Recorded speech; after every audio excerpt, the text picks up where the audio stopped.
That's not my mother. So this story happened about 11 years ago. I was a senior in high school at the time, but it is the single most mind boggling experience I've ever had. It's also important to note that it happened in the middle of December. I'm from Iowa, and the winters here get cold, and it's like that kind of cold, if you get stuck outside, you'll die. That plus snowfall makes everything dead silent. You can hear anything and everything inside the house and even immediately right outside the house. Well, me and my best friend were hanging out in my family's walkout basement, just having a boring winter night playing video games. We were also the only ones home. The reason it was just us is because my mother went from work straight to the bar to grab a few drinks with her coworkers. So me and my friend thought it would be a good idea to break into the family wine cellar and live a little. As we were sitting there opening up the first bottle, I hear the door of the garage open and slam shut. I immediately go, "Oh shit," and start looking for places to hide the bottle. My friend then says, "I thought you said your mom was supposed to be out all night." "She was," I replied. I then heard a few heavy stomps and hear my mother yell out, "Meows and Boo, anyone home?" I yell back up the stairs, "Yep, just hanging out in the basement." I hear a few more steps move from the garage door towards the stairs, and she yells out again, "Can you come up and help me with something? I need you up here." I reply back while frantically trying to find a good place to hide the wine bottle, "Yep, just give me a minute." Then there was silence for about 20 seconds.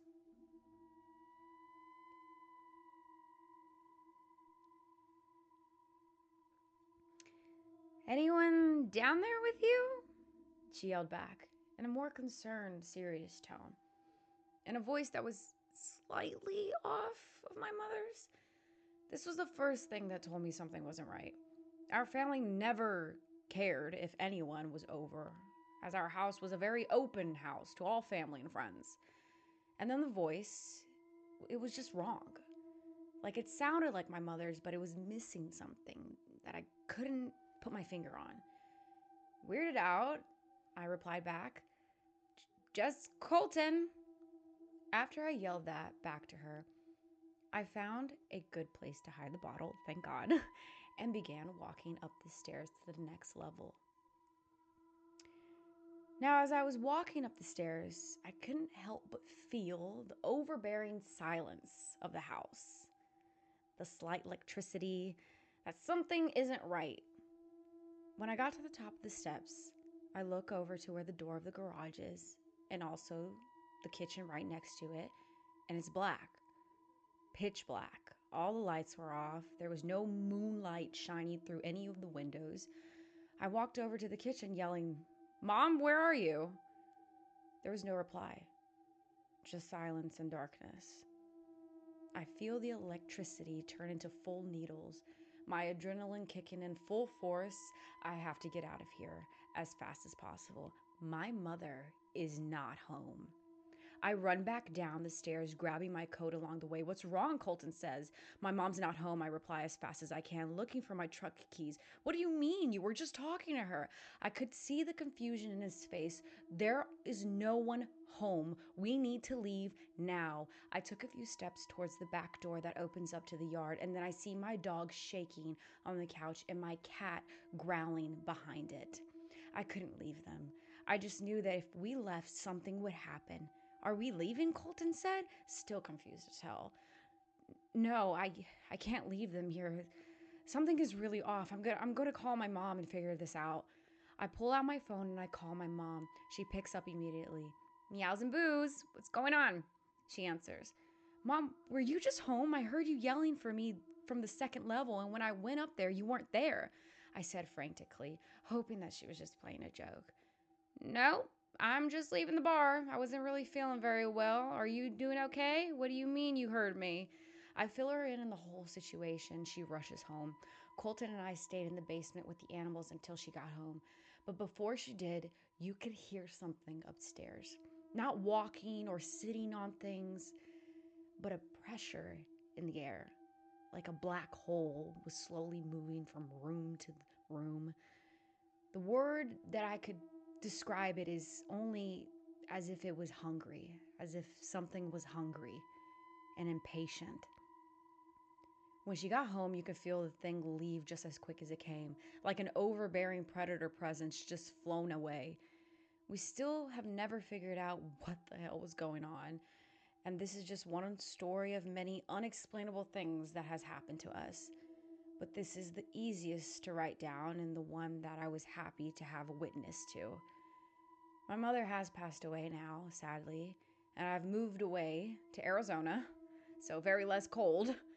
But whenever I go back to Iowa and I see Colton, he still gets creeped out about what happened that night.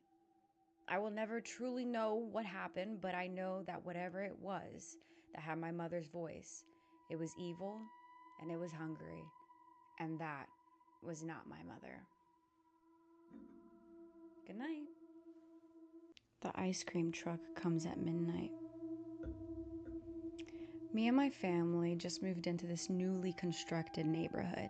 And when I say new, I mean new. Like, there's currently only 5 houses built so far, and only one of them is occupied. And that's by me, my wife Liz, and my son Jackson, who is 5 years old.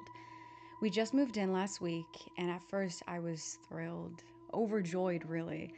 I remember my childhood home, and I cherish those memories, and it's a comfort to look back on. As a father, I just want to give that same feeling, same memories to my son. And I mean, the house is amazing. It's straight out of a movie, truly. It's a cul-de-sac house, and it's the house located right in the middle.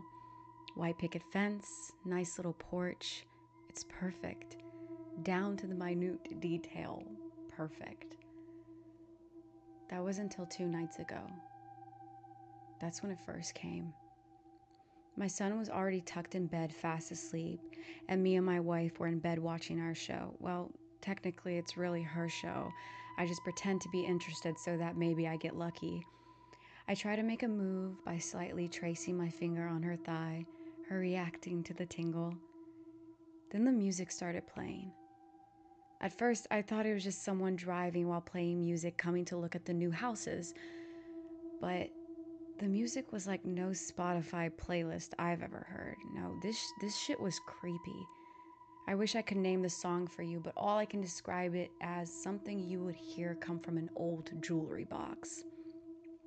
I could hear the music creeping in from the corner of the street, making its way towards the top of our cul-de-sac. I jumped out of bed to take a peek out of the window as I spread the blinds open with my 2 fingers. I see it.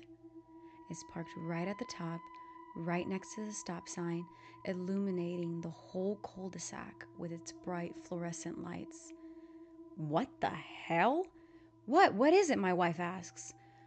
Um, well, it's an ice cream truck, I respond. My wife leaping out of bed, making a run for the window. What? No way! Oh, yes way. I look at the alarm clock, it's 12 a.m., and then I look back out the window, confused. Me and my wife stand there, both peeking through the blinds, just staring at it. It's a big ice cream cone protruding off of the roof, a pink umbrella sticking out from the side, and its fluorescent lights just beaming from the inside of the truck, letting off a slight electricity sound. Before I could say a word, I hear tiny footsteps running down the hall outside her room and making a break for it down the stairs. Jackson's up. As I open the bedroom door and I peek over the stair railing, he's on the last step. Hold it right there, mister, I say, stopping him in his tracks. Damn, that little sucker's fast one, ain't he? Where do you think you're going, bud? I ask. Daddy, the ice cream truck is here. Not so fast, kiddo. Back upstairs. He begins to insist he needs to go outside and get ice cream. And of course, I'm not on the same page as he is. So we then go through a 10-minute tantrum, followed by a mini negotiation session where we both come to a settlement agreement of us getting ice cream tomorrow and possibly a small Lego set if he helps Mom clean up the playroom. I hand him over to his mom to tuck him in bed. You got a tag team, okay? I just negotiated a settlement deal with a 5-year-old. My patience is little to none at this point. I love the kid, though. I kiss him goodnight as he waddles off with his mom. I'm downstairs at this point. I still hear that creepy ass jewelry box music. So I make my way towards the front door. I turn on my porch lights and I swing open the front door, fully prepared to go full HOA on that truck driver. As the front door swings open, the ice cream truck's music record screeches and stops. Dead silence. Only noise emanating from the truck are those fluorescent lights. It catches me off guard, so I freeze for a few seconds. As I take a step out the door, the ice cream truck's engine turns on and it drives away. I thought it was a joke, a one-time thing or something, but this has happened every night since. At exactly 12 a.m. on the dot, the truck comes, toddler wakes up, cries for ice cream, negotiate for 10 minutes. I open the door to confront, and then the ice cream truck drives away. Tonight is what did it though. Tonight I was going to stay up and I was going to confront the ice cream truck driver or call the police when it showed up. But I had a long day at work and I fell asleep, okay? My bad. I knocked out while sitting on the couch waiting for the clock to strike 12. That didn't stop it though. It's like I could hear it in my dream. That horrible, eerie, ear-bleeding jewelry box music. As I laid there unconscious on the couch, it's like it infiltrated my dreams. I saw it parked at its usual spot, right at the top of the cul-de-sac, next to the stop sign, its fluorescent lights beaming and letting off that ear-bleeding slight electricity sound that if you listen for too long, it'll drive you insane. But then, I heard my son's name be called from the truck. Jackson. Jackson. Come here. Quick. Come quickly, Jackson. Come here.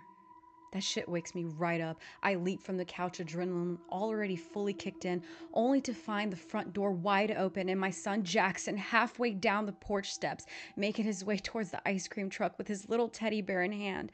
I run through the door and I jump from down the porch steps, skipping all of them, cutting off my son from taking another step. I yell at him to go back inside and he tries to explain, but I cut him off before he can get 2 words out. I yell at him to go back inside.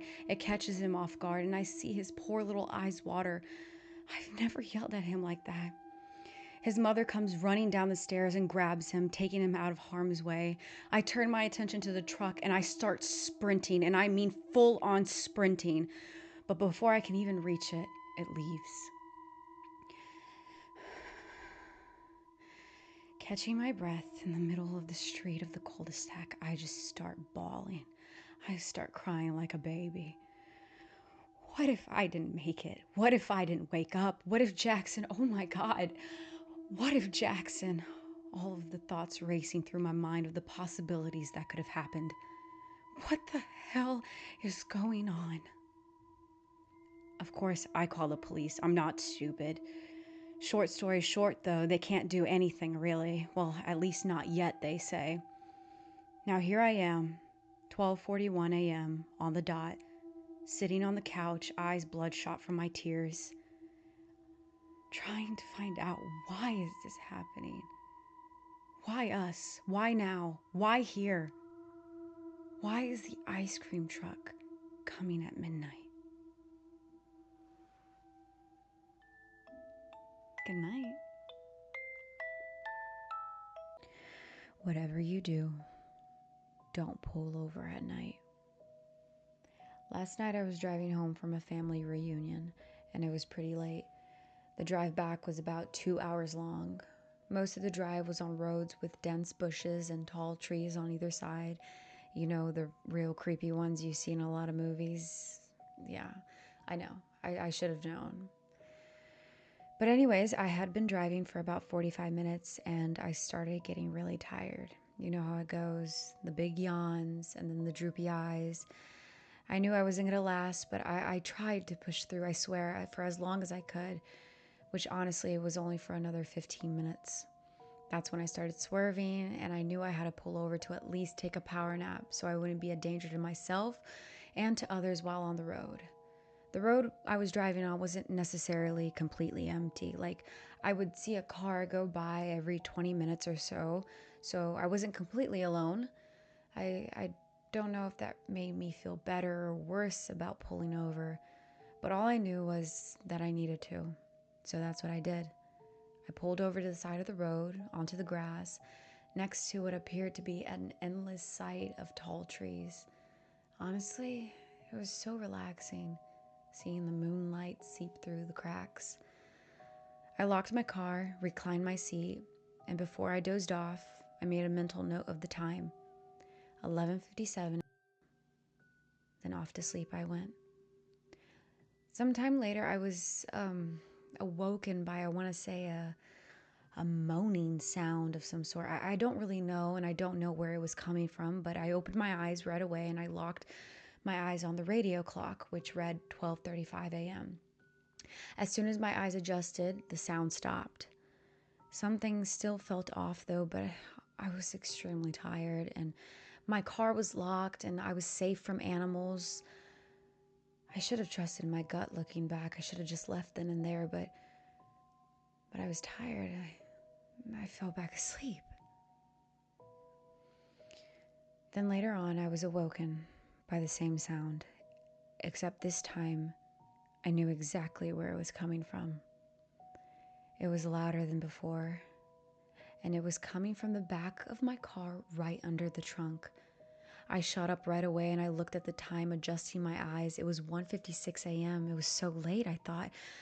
I tried to look at the rearview window, but it was foggy. All my windows were foggy. My heart was pounding at this point, and I was so confused.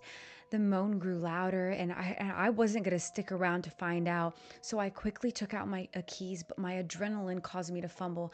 I let out a little yelp. Shit, shit, shit, shit, shit. Whatever was moaning heard me and stopped and now knew I was finally awake, and so it began to climb on the roof of my car. I caught a glimpse of its back legs through my foggy window as it climbed onto my roof, indenting my car roof on its way towards my hood. I turned on my car and I floored it and I got the hell out of there. Hearing whatever was on my roof flew off and on its way off let out an angry sort of growl. I was probably going 100 down the road. I rolled down my windows to defog, and that's when I saw a car with its hazard lights pulled over to the side. It was probably like, I want to say 2 miles ahead of where I was initially stopped. I see the driver's side fully ajar, causing the car's interior lights to illuminate the whole inside of the car. It was completely empty. I slowed down a bit, but I wasn't going to fully stop. I wasn't stupid, not after exactly what I had just experienced. That's when I heard the most terrifying sound. A woman screamed, and I know what you're thinking. Oh gosh, that's the most terrifying sound. But this wasn't no normal scream. This wasn't something you hear in horror movies. No, this was real. This was a scream filled with pain. I could feel her pain. The scream was so loud that it caused me to scream, and I accidentally slammed on my brakes, causing my car to screech and stopping in the middle of the road right ahead of the abandoned car. Her screams only lasted for about 7 seconds, as they then started to be muffled by the sounds of bones crackling. I looked at my rearview mirror and I saw a tall figure, probably 7 feet tall, crunched over with long arms and its head tilted to the side, coming out from the woods, and it stopped in the middle of the road. Startled by what I saw, I think I was in shock and I froze for a few seconds. And then it started sprinting towards me, and I think my body took over and I floored it once more. And this time I did not slow down. I didn't even stop for any red lights on the way home. I made it home way faster than ever. This morning I walked outside and I found large indents on the roof of my car. And right on the back of my car, right on the bumper of the trunk, was written in dust as someone traced or their fingers or something in the dirt. Wake up, and wake up. I've been checking the news to see if anyone's gone missing or if anything involving what happened last night has been reported, but nothing yet. Did I dream the whole thing? Was it all a panic? I don't know. How do I explain the indents on my car? What happened? All I know is whatever you do, don't pull over at night. Good night. It was supposed to be a quick trip, just a day trip to visit our parents. Every month, me and my brother Lucas would come up and do a sort of monthly check-in with our parents, a couple hours at most, short, sweet, and to the point. I know it sounds harsh, but me and my brother could never stay for too long. We've always hated it there ever since we were kids, so as soon as we turned 18, we both moved out and went our separate ways. Our parents understood, they even encouraged it. Our small town didn't have much going for it. Our monthly visits were always the exact same. I'd be the first to arrive, right around noon, just in time for lunch. Our mom would make her homemade shepherd's pie, and oh God, it was delicious. She was a real chef in the kitchen. After lunch, I'd take Buddy, the family dog, out for a quick walk. Then, fashionably late like always, Lucas would arrive. We'd chat, catch up, then we'd both play a board game or two with the old man, and then bada bing, bada boom, we'd leave. Short, sweet, and to the point. That's how it should have gone. I was arriving at my parents' house at noon as always, ready for lunch, but as I turned the corner to my parents' street, I saw all the neighbors standing outside on their porches with wide smiles, waving at me as I drove down the road. It was definitely weird, but then again, it was a really small town and my parents were close with everyone. I thought maybe my mom had ranted about us coming to visit today. I don't know. I pull into the driveway, and just like the neighbors, my parents are standing out on the front porch, smiling, watching me pull in.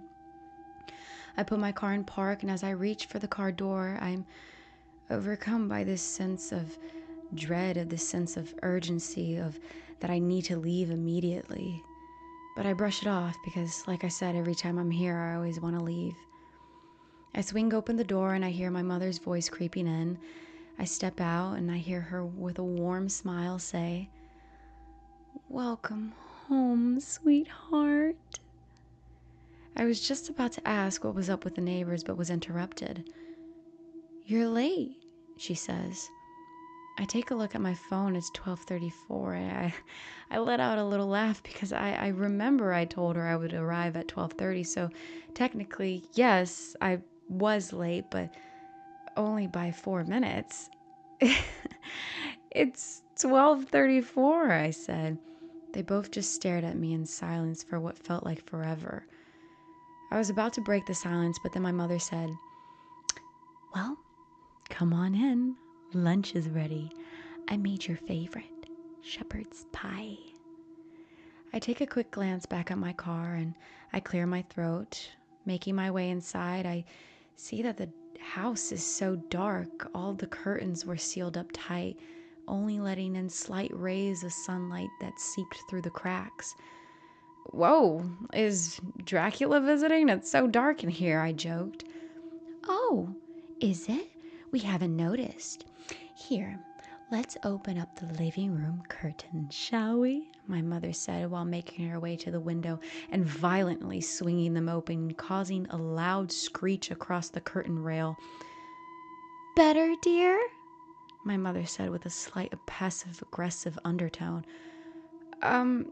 Yeah, much better, thanks," I said with a slight uneasiness to my voice. I sat my purse down and made my way to the dinner table. My father takes a seat at the head of the table, and I sit in the middle. My mother scurries off to the kitchen to bring off shepherd's pie. As she brings out the pie, I was taken aback by this awful smell that was emanating off of it.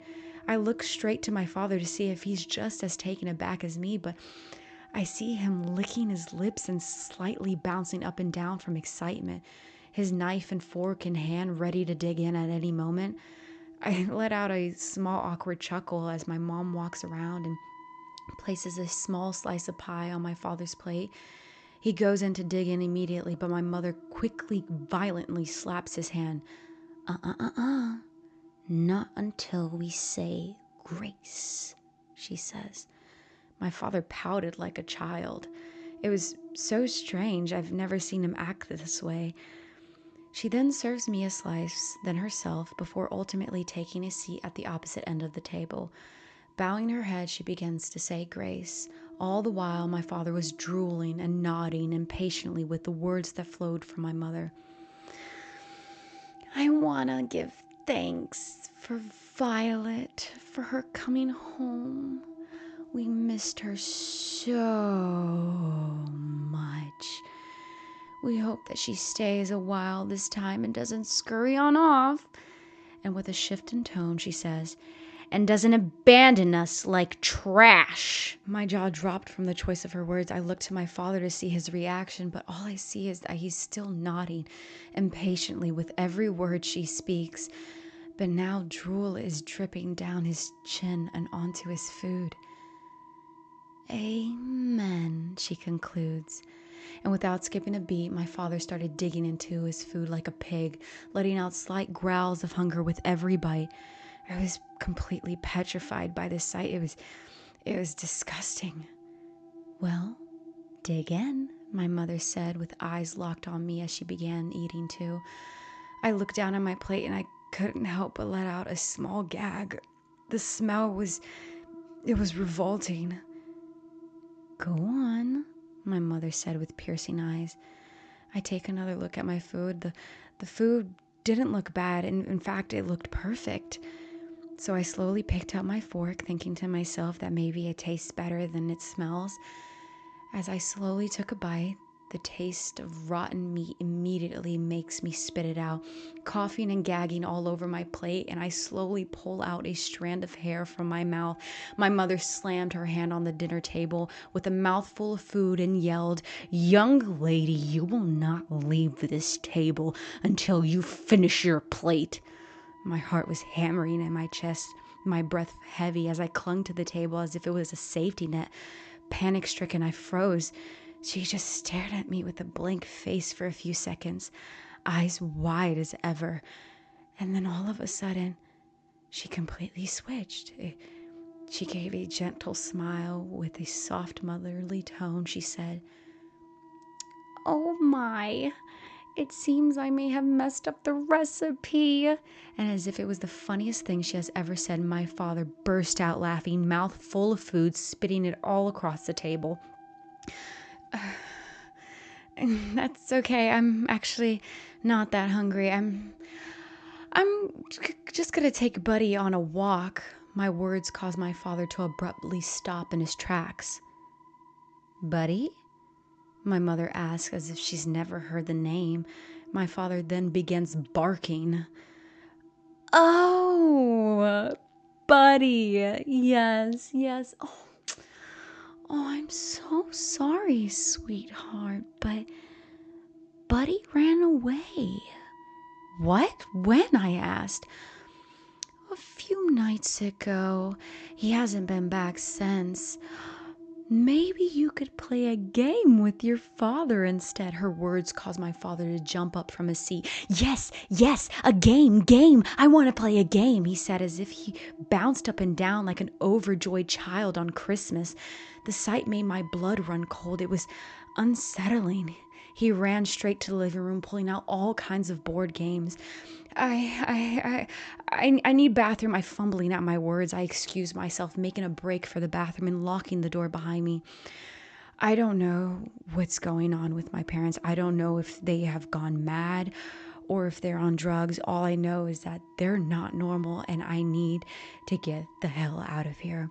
I quickly reach in my pocket for my phone to call my brother to warn him, but to my surprise, my phone's dead. After a few minutes, I gather myself together and I come up with a simple excuse to leave.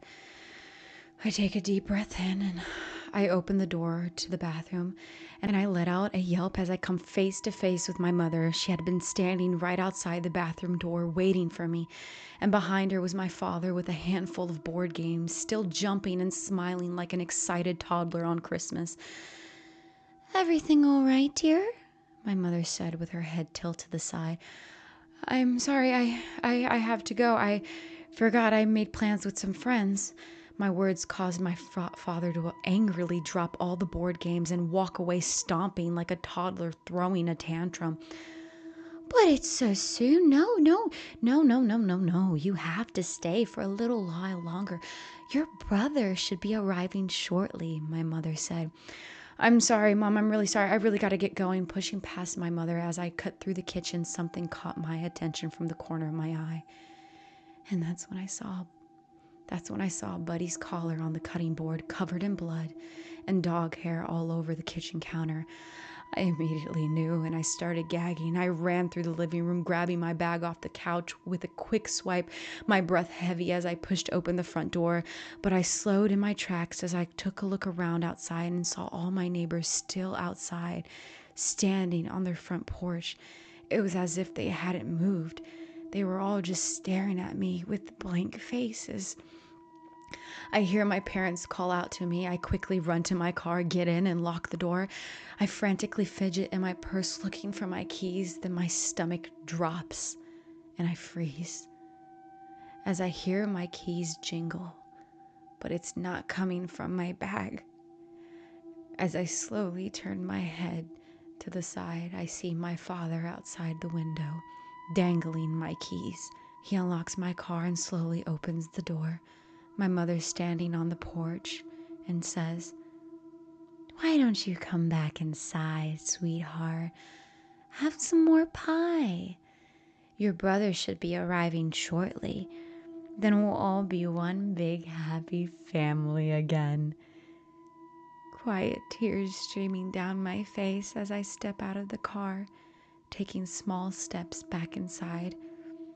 The only thing running through my head is, I hope my brother doesn't come home. Good night, sweetheart. It's funny, really. I thought I would never have to deal with this small town again after moving out, but here I am, every month like clockwork, coming back to do a monthly check-in with our parents. God, it's exhausting. I was running late, of course, like always. My time management skills are the absolute worst. My sister Violet had probably already arrived. She was always on time. I knew that when I arrived, she would give me a slight look of disappointment for arriving late once again, but deep down, I knew she was glad to see me. I knew she was glad I made the trip. These visits weren't exactly thrilling for either of us. I just hope that this visit is, as Violet always says, short, sweet, and to the point. Welcome to Scottsville. I can't help but let out a heavy sigh as I pass the sign. After a few minutes of driving past farmlands, I'm just about to turn down my parents' street when my gas light pops up.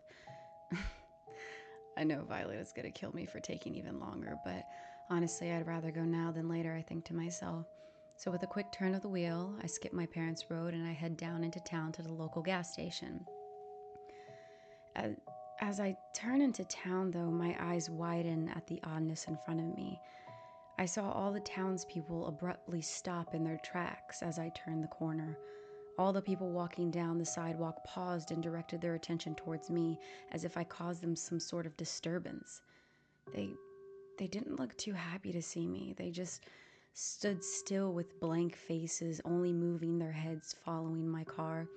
I was about to give them the "can I help you" face with a middle finger, but that's when I glanced in the shops and in the diner. It wasn't just the few people on the sidewalk. It was everyone in the shops too. The people inside the diner had stopped eating, heads turned toward me, eyes unblinking. Some had half-chewed food still in their mouths. Some kids pressed their faces up to the glass, breathing fogging up the window as they tracked my car. The silence was uncomfortably loud. I wasn't about to flip off the entire town, so I just gave a slight nod as I slowly drove past with an awkward smile. It was extremely off-putting, but what could I do? My grip tightened on the wheel, and I swear this town gets weirder every time I visit. The old gas station was just up ahead. I quickly pull in, I get out, and I start pumping gas. That's when I do a double take. Through the gas station window, I see old man Carl. He's this grumpy old man that owns the gas station.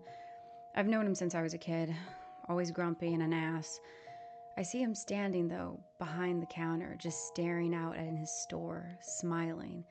I glance around in the store to see what he's smiling at, but it's empty. He's just smiling at nothing. I look back to the old man, and that's when the old man, ever so slowly, starts turning his head and looks straight at me through the window, locking eyes with mine, still smiling wide as ever. A chill slithered down my spine. I quickly averted my eyes, looking down at the nozzle pumping gas, hoping that he'd look away, but I could feel him. I could feel him staring at me through the window. I tried my best to keep my eyes focused on pumping gas. I refused to look back up, but that's when my stomach dropped and I froze for a few seconds. I heard the bell that hangs on the door ring. You know, the bell that rings when you open to enter or leave the store? Yeah, that one. I have to look up. I have to. I slowly looked up, only to find the old man on the other side of my car, right in front of me, smiling, staring directly at me. It scared the ever-living crap out of me that I accidentally yanked the pump nozzle out and spilled a few drops of gas on the floor. "Oh, hi, Carl. You scared me," I said with a heavy breath and a nervous, light-hearted tone. A few seconds of silence goes by as the old man just stares at me, deep in my soul. Well, I better get going. And before I could even finish, Carl says in the most joyful tone, "Welcome home, Lucas." Thanks. I gotta get going, though. It was it was lovely seeing you, I said as I quickly got back in my car, turning on the key in the ignition. The old man's face pops back up against my passenger side window. "I'll see you soon," he says. I give a quick nod and drive off, and from the rearview mirror I could see him standing there next to the pump, still smiling wide as ever and waving slowly, watching me drive off. Note to self, get gas before coming to town. As I approached my parents' house, the neighbors were all outside staring at me, waving as I drove by. What the hell is up with everyone today? I said to myself. Breathing a sigh of relief, I saw Violet's car parked out front. At least she's here and we'll both be on the same page about whatever bizarre new vibe our crappy town was giving off. I parked, grabbed my things, and headed inside. As I opened the front door, I noticed the darkness that engulfed the home. No light except for the subtle flickering of the TV emanating from the living room. "I'm home," I said in a singing tone announcing my arrival. "We're in here, sweetheart," I hear my mother's voice guiding me towards the living room. I close the door behind me, making the house even darker now. I make my way down the small front corridor. In a few steps, I'm in the living room. "Welcome home, sweetheart," my mother says with a warm smile. She's sitting right next to my father on the couch, who refuses to look up from the TV, and also right next to Violet, who's sitting stiffly on the edge. It looked like she was extremely uncomfortable. "Hey," I said, glancing around. "Sorry I'm late," making my way to the couch chair right next to Violet. "What took you so long?" Violet asked, her voice strained. "Sorry, I had to stop for gas real quick. By the way, what the hell is wrong with the townspeople?" I replied, forcing a laugh, hoping to shake off the heavy tension in the room. Mom's smile tightened as she said, "Nothing's wrong, Lucas. Everyone in town is just so happy you two are home." Violet's gaze dropped to her hands, fingers twisting together anxiously. I leaned down and muttered, "You good, sis?" Our parents' head snapped towards her, eagerly listening to what she was about to say. She looked straight up at me, eyes pleading to shut up. "Everything's fine," she said, forcing a smile that looked anything but fine. "Yes, Everything is perfectly fine. Super even, she repeated, her voice trembling. An awkward silence took over for a few seconds. Lucas, would you come help me pick out a game real quick out of the hallway closet? Violet asked as she cleared her throat. Game? Our father suddenly chiming in. Before I could even answer, Violet grabbed my arm and yanked me down the hallway towards the end of the house. And once we were out of sight of our parents, she whispered, "We need to get the hell out of here now." Wait, what? I laughed nervously. Listen to me, she hissed, her voice shaking in the most serious tone. They're not our parents, Lucas. I don't know what they are, but they're not, right? They killed Buddy, Lucas.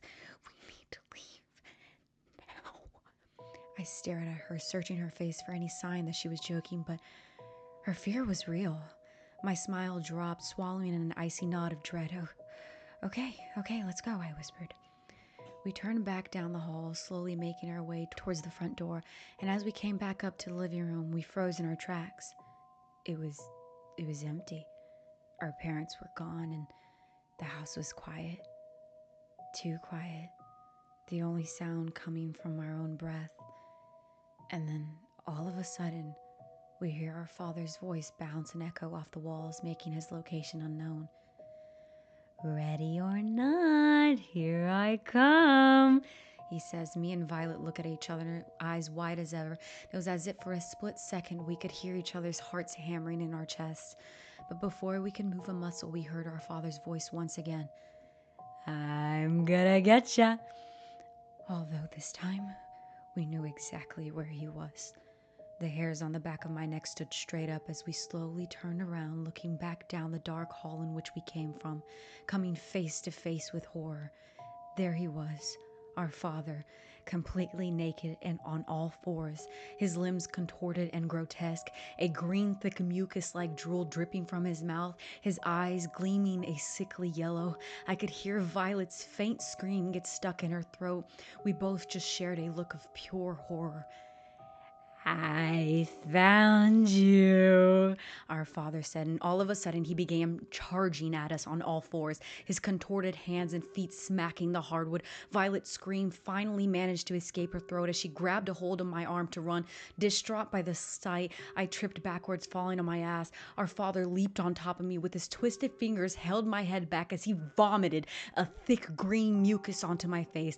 Violet quickly reaches for a vase nearby and smashes it over our father's head, causing him to fall over, finally setting me free from his grasp.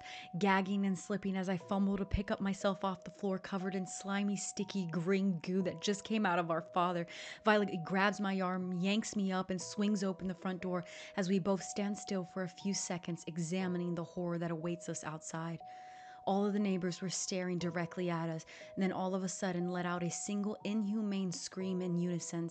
It was so loud and piercing we both almost fell to our knees. Run, Violet said. We both sprinted to my car as the neighbors also began charging directly towards us, some even running on all fours. We jumped in the car, slammed the doors, and locked us in, and as I jammed the keys into the ignition, our mother lunged onto the hood of my car. Me and Violet let out a scream as our mother vomited all over the windshield, blocking our view. It didn't matter, though. I violently threw my car in reverse, slammed on the gas, veering wildly, crashing through mailboxes and scattering neighbors as they threw themselves in front of the car. With one hard turn, our mother flew off. Flying down the road, both of us were trying to catch our breath. I looked in the rearview mirror to see if we were still being chased, and that's where I made a mistake. It was just a quick few seconds, but that's all it took. I hear Violet scream, "Watch out!" A deer popped out of nowhere. I yanked the wheel. The car screeched and swerved until ultimately coming face to face with a tree. Then boom, darkness. I blacked out. I don't know for how long, maybe a couple minutes at most. I woke up to Violet shaking me back to consciousness, my ears ringing, my vision hazy and slowly coming back into focus. I see Violet's lips moving, but my hearing is muffled. They're coming. We have to go. Get out, please. We have to go. They're coming, she says as she drags me out of the car, head spinning, blood dripping down my face from the crash. As I looked up, the sun was setting, and I realized one horrifying truth. We We weren't getting out of here. Good night, sweetheart. For a second, I forgot about the horror. I forgot about the horrific sight of my father's contorted limbs as he charged at us on all fours. I forgot about the sight of my mother's sinister smile. I forgot. As I peeled myself away from the shattered glass, my ears ringing, and all I could feel was confusion. Turning to my side to find my brother Lucas leaned over the steering wheel unconscious.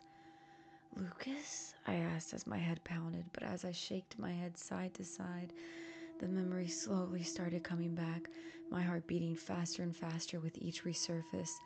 Then I hear that horrific, high-pitched, creature-like scream, piercing my ears once more, my head snapping in its direction, trying to estimate how far they are, how much time we have. Not far. My heart skipping a beat as I muttered to myself. I immediately sprang into action, adrenaline surging through my body once more. I climb out of the shattered car, still disoriented, falling down onto my hands and knees a couple of times as I rush to the driver's side and violently begin to shake Lucas awake, struggling to drag his body out of the car, but ultimately succeeding with both of us falling down onto the road, broken glass crunching underneath us. Lucas slowly began coming to, and I could see the reality of the situation settle in his face. I quickly stand up and look around, desperately looking for somewhere to run or hide, turning around and around like a carousel, hyperventilating as the feeling of dread, the feeling of there's nowhere to go, there's no hope, this is the end begins to take over. With one more look over my shoulder, I see a house on the corner, and I catch a glimpse of someone sneaking a peek from the window and then quickly retreating from view. "Get up, let's go," my voice shaking as I help Lucas up off the ground. "Maybe it's better if we just stay put," he says as he sits back down. Confused, I look at him, blood dripping down his face. I think to myself, he must have hit his head pretty hard. "Lucas, they're coming," I plead. "Let them come," he says as he yanks his arm violently away from my grip, his eyes wide. I pause and look at him with a look of confusion and fear. After a few seconds, his eyes soften and he slowly shakes his head as he wipes the blood dripping down his face. I'm sorry, my head, I think I hit it pretty hard in the crash," he says, allowing my breath to finally escape my throat. Okay, follow me. I think there might be someone who's not one of them." I point to the house on the corner, that high-pitched scream piercing our ears once again, closer than before.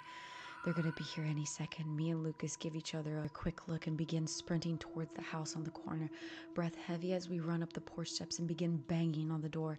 "Please, let us in, please," I plead as me and Lucas continuously bang on the door. The creature screams were mere seconds away. I take a look behind me. The sun was almost set, and I could see their shadows creeping up the street. With the gas, me and Lucas cling to the door as we bang on it harder and faster, my heart pounding at the thought of them catching us. "Please, I know you're in there. Please let us in." A second left to spare, the door swings open. Me and Lucas fall through onto the floor, and behind us the door quickly shuts and locks. "Shh." A shadow shushes from the corner. We then hear those things arriving, wreaking havoc, ripping off the car doors. They were searching for us. I could hear them running up and down the street, crunching the broken glass underneath their feet. We hold our breath as we hear our mother calling out to us in a sweet tone that turns aggressive. "Sweethearts, where are you? Come out." Our mother's voice turned towards the house in which we were hiding. We could hear her approaching, the porch steps creaking. Not one of us dared to move a muscle or let out a single breath of air. As the final porch step creaked, a woman's scream filled with fear and dread echoed from the distance, causing the creatures and our mother to turn and run and directing their attention elsewhere, us three finally letting out air and breathing. "Who was that?" I say as I catch my breath. "A survivor. Was," the man who let us in said. "There's others?" I quickly asked. "Yes, a few. Maybe you hear them scream every now and then when they get caught. Oh, their screams, they're painful screams," he says as he answers, covering his ears and shaking his head back and forth. There was a long pause that we just looked at him.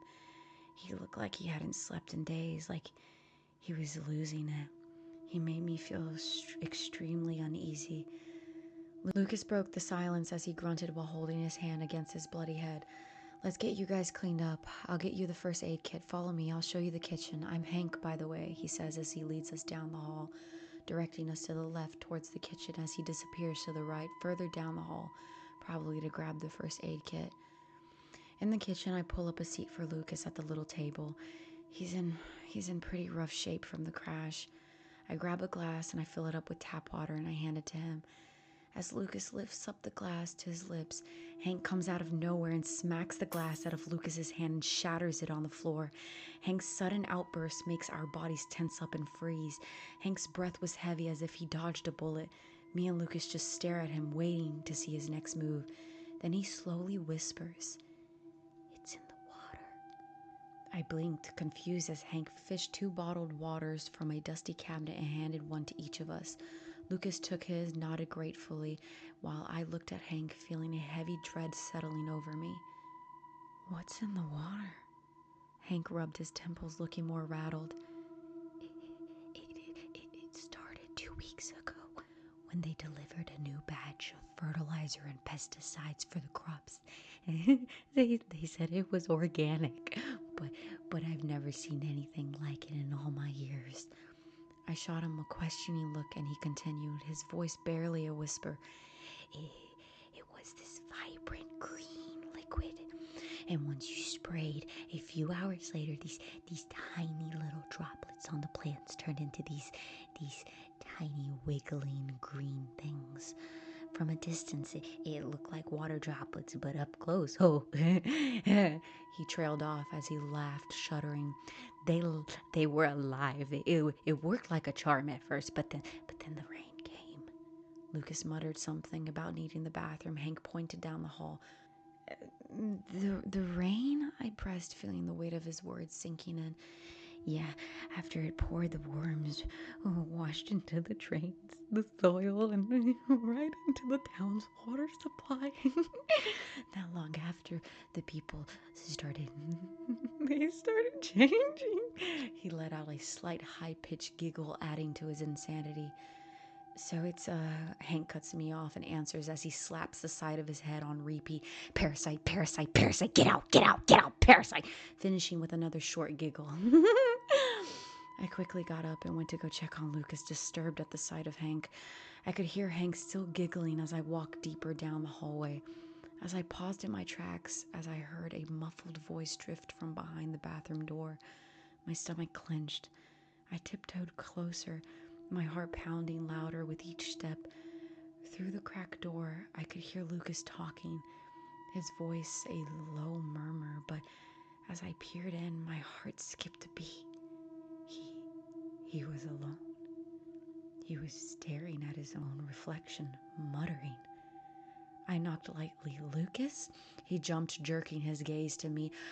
Yes, just cleaning myself up. I took a pretty bad hit from the crash. I guess this is a sign not to take up street racing anytime soon," he said, letting out a small chuckle, but his tone was slightly off.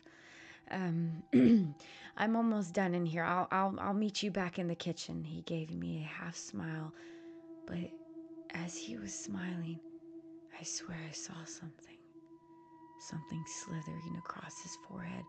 My smile dropped and so did his. "Lucas?" I softly let out, but he quickly slammed the door shut, leaving me staring at the wood, a chill prickling down my spine. I shake it off because I don't know if I actually saw it. It happened so fast. I might have imagined it. I thought to myself, I'll just watch him closely when he gets out of the bathroom. I make my way back to the kitchen, and as I walked in, Hank was still muttering the words "parasite" to himself over and over on repeat. "Hank," I said, calling his attention, my mind spinning, trying to process everything I just learned and seen. Hank, we need to get out of here. Do you have a car? My words sending him into a spiral of fear as he began shaking his head violently back and forth, his words trembling as they left his mouth. No, no, no, no, no, no, no, no, no, no, no, no. They'll catch us. They'll eat us, or worse. No, no, no. They'll turn us. No, no, no, no, no. Wait, stop. What do you mean they will turn us? I thought you said it's in the water. Hank stopped and stared at me for a split second, and then he began gagging and pretending to throw up. My stomach dropped as the realization sunk in. Lucas, The words came to an abrupt halt as the power went out, plunging the kitchen into darkness. A faint glow seeped in from the hallway. Hank and I slowly turned, inching toward the hall. As we rounded the corner, there was Lucas, standing in the doorway of the entrance to the house, the front door wide open, his back to us as he just stared outside in silence. Lucas, I called softly, my voice barely audible. As he turned his head slowly, I could hear his neck crack, his eyes a sickly yellow, green mucus pooling at the corner of his mouth, his voice hollow and distant as he says, "Not here." My stomach twisted as he stood there still in the doorway, and one by one the townspeople, the creatures, our mother, started slipping in through either side of Lucas, filling up the front corridor. I slowly started to take small steps back, but as my weight creaked on the floorboard, all their necks snapped in my direction, and Lucas quickly folds his body back into a tabletop form and lets out an inhumane scream as he begins charging at me on all fours, just like our father. Frozen in fear, I couldn't move, but Hank yanked my arm back, dragging me down the hallway towards the back of the house. The townspeople and Lucas rushed right behind us. As we cut the corner sharply, the townspeople ran into each other, piling up like an anthill in the doorway, some crawling over each other to get through. "The bedroom window, go!" Hank points. I climb over the dresser and pry open the window, jump out, and I reach back to help Hank. I grab his arm and pull him through, but as he's halfway out the window, he jolts back slightly as if he's caught on something. That's when a look of pure despair strikes across his face. "Please, please don't leave me," he says as he's all of a sudden violently pulled back in, his grip still tightly holding my arm, causing my body to be almost fully pulled back inside, my upper body back inside the house, but my legs dangling outside as I try and press my feet against the brick to pull myself away, fighting back, pulling and tugging to my arm to set it free from Hank's grasp. "Please, please let me go." I let out a scream as I see one of the creatures lunge towards me. With one hard tug, I'm set free from Hank's grip, and I'm sent flying backwards out the window, seeing the night sky and stars the few seconds that I'm in the air, and with a loud thud, I meet the ground, hitting my head on a rock, blacking out immediately. When my eyes opened, the sun was rising. I shot up, scooting backwards as I looked directly in front of me at the window I fell through, expecting to see one of those things crawling through, but it was vacant. I was alone. I looked around. I was completely alone. I quickly shot to my feet, examining myself to see if I had any residue of green mucus or a bite marks or anything, but nothing. I was so confused. I was okay. I'm okay. I wasn't about to test my luck, so I quickly started walking, making my way towards the entrance of town, looking over my shoulder the whole way there, and after about 15 minutes, I reached the "Welcome to Scottsville" sign.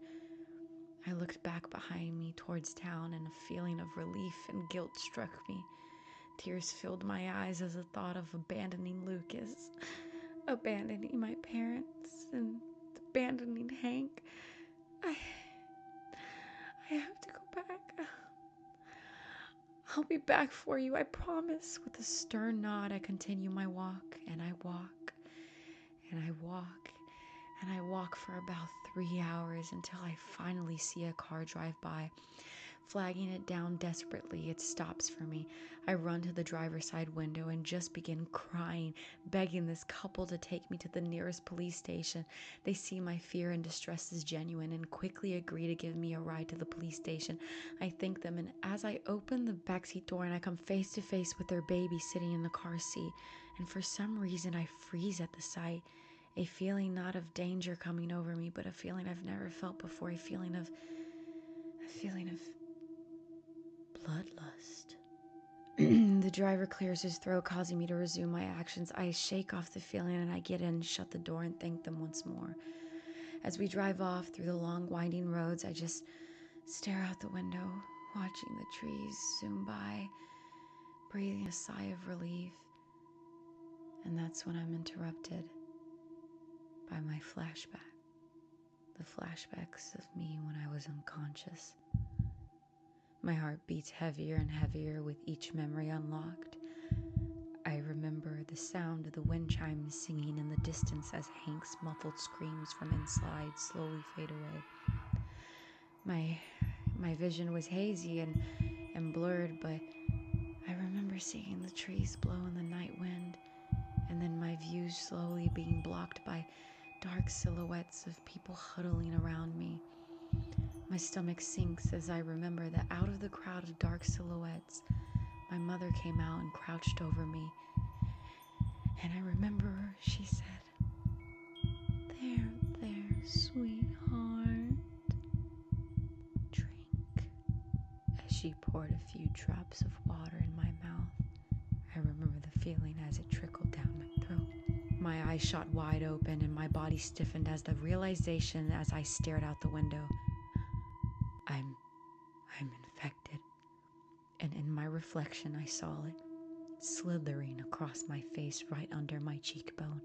Panic creeped in, but slowly was drowned out as the feeling of bloodlust came over me once more, this time stronger than before. My head turned slowly on its own to face the baby in the car seat. I could feel the mucus beginning to creep in from the sides of my mouth. I wasn't going to the police station anymore. I'm going home, not back to Scottsville, but back home to the city. But first, hello there, sweetheart. Good night. The first time I caught David Harper's attention, I didn't realize it. I was just an intern buried in spreadsheets and deadlines, trying to survive another day at Harper & Co. His name was whispered throughout the halls with equal parts reverence and fear, a man whose empire was built on shattered rivals and a relentless obsession with perfection. To us, the interns, he was basically royalty, someone we saw while we sat in the corner quietly during meetings. We were beneath him. But that changed the morning he called my name. Miss Sterling. His voice was sharp, slicing through the low hum of the meeting room like a scalpel. I looked up, startled to find him standing at the head of the table. His presence dominated the room, his dark eyes locked onto mine, a quiet intensity that made my stomach tighten. Yes, sir, I managed, hoping my voice didn't betray the sudden hammering in my chest. What's your take on this? He asked, gesturing toward the screen displaying a market analyst. Do you find this strategy sound? I blinked. Interns didn't get called on. Interns didn't speak during these meetings. Interns were supposed to keep their mouths shut and take notes from the corner. I felt every pair of eyes in the room shift to me, waiting for me to crack under pressure. But something about his gaze dared me to try. I cleared my throat. I think the projections are overly optimistic, I said carefully. The model doesn't take into account the market validity. If the trends shift, it collapses. He finishes for me, his lips curling into a faint smirk. The silence in the room was suffocating. I could feel the weight of my colleagues' stares, some impressed, others resentful. David, however, never looked away. Interesting observation, he said, then slightly turning his head to address the room, but his eyes still locked on mine. Update the analysis to the account of Miss Sterling's insight. Let's see if the numbers hold. And just like that, he moved on, as if I hadn't just been put under a microscope by the most powerful man in the company. I should have been relieved. I should have felt somewhat proud, but instead I felt his gaze lingering after he turned his attention elsewhere. And for some reason I couldn't explain, that faint smirk on his lips haunted me for the rest of the day. I didn't know it then, but that moment was the beginning of something. Maybe I should have just kept my mouth shut. But I poked the bear, and now I think he wants to play.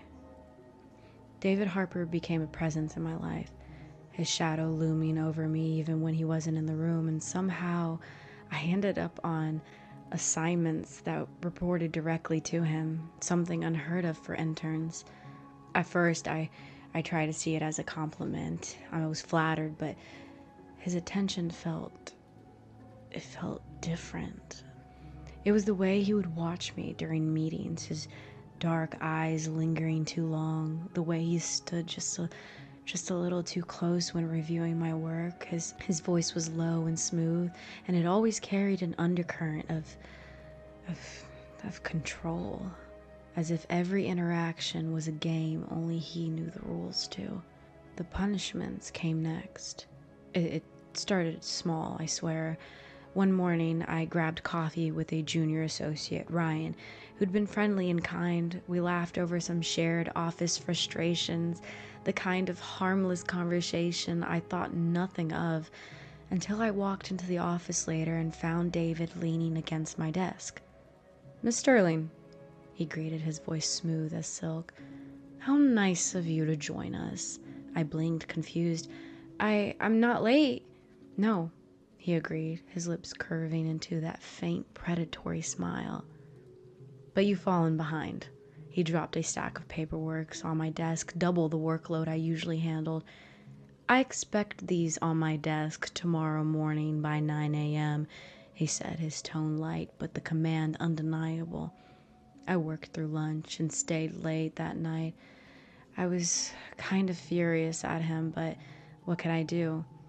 That evening, after hours, I was in the break room making tea when Alex, one of the senior analysts, who was also working late, walked in. He was friendly and charming, even. And our conversation was innocent, just casual talk. I didn't realize David had entered the room until Alex's expression shifted, his easy smile falling flat. "Mr. Harper," Alex greeted stiffly, his tone instantly cautious. David didn't even acknowledge him. His attention was locked on me, his dark eyes unreadable but simmering with something I couldn't place. He stood in the doorway, one hand resting lightly against the frame and the other tucked casually in his pocket. "Miss Sterling," he said, his voice cutting through the room like a blade. "My office, now." The words weren't loud, but they didn't need to be. I froze, caught between confusion and dread.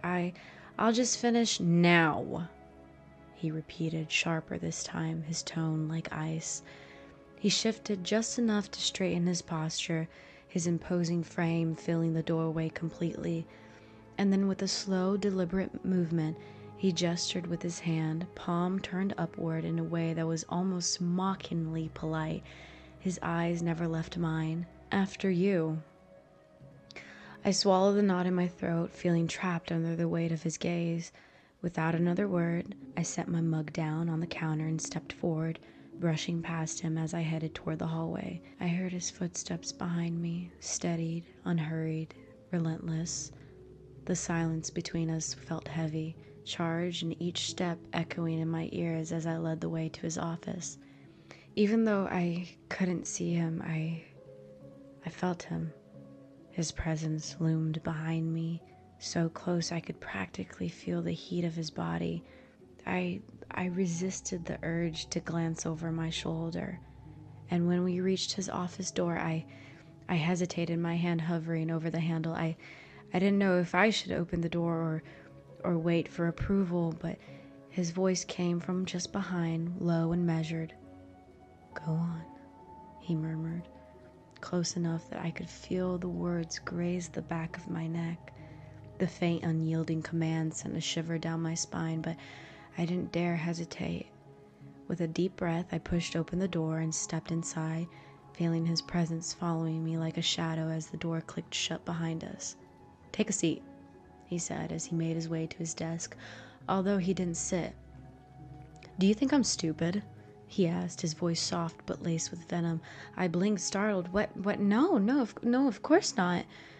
"Then why," he continued, his eyes narrowing, "are you wasting your time with someone like Alex? He has nothing to offer you."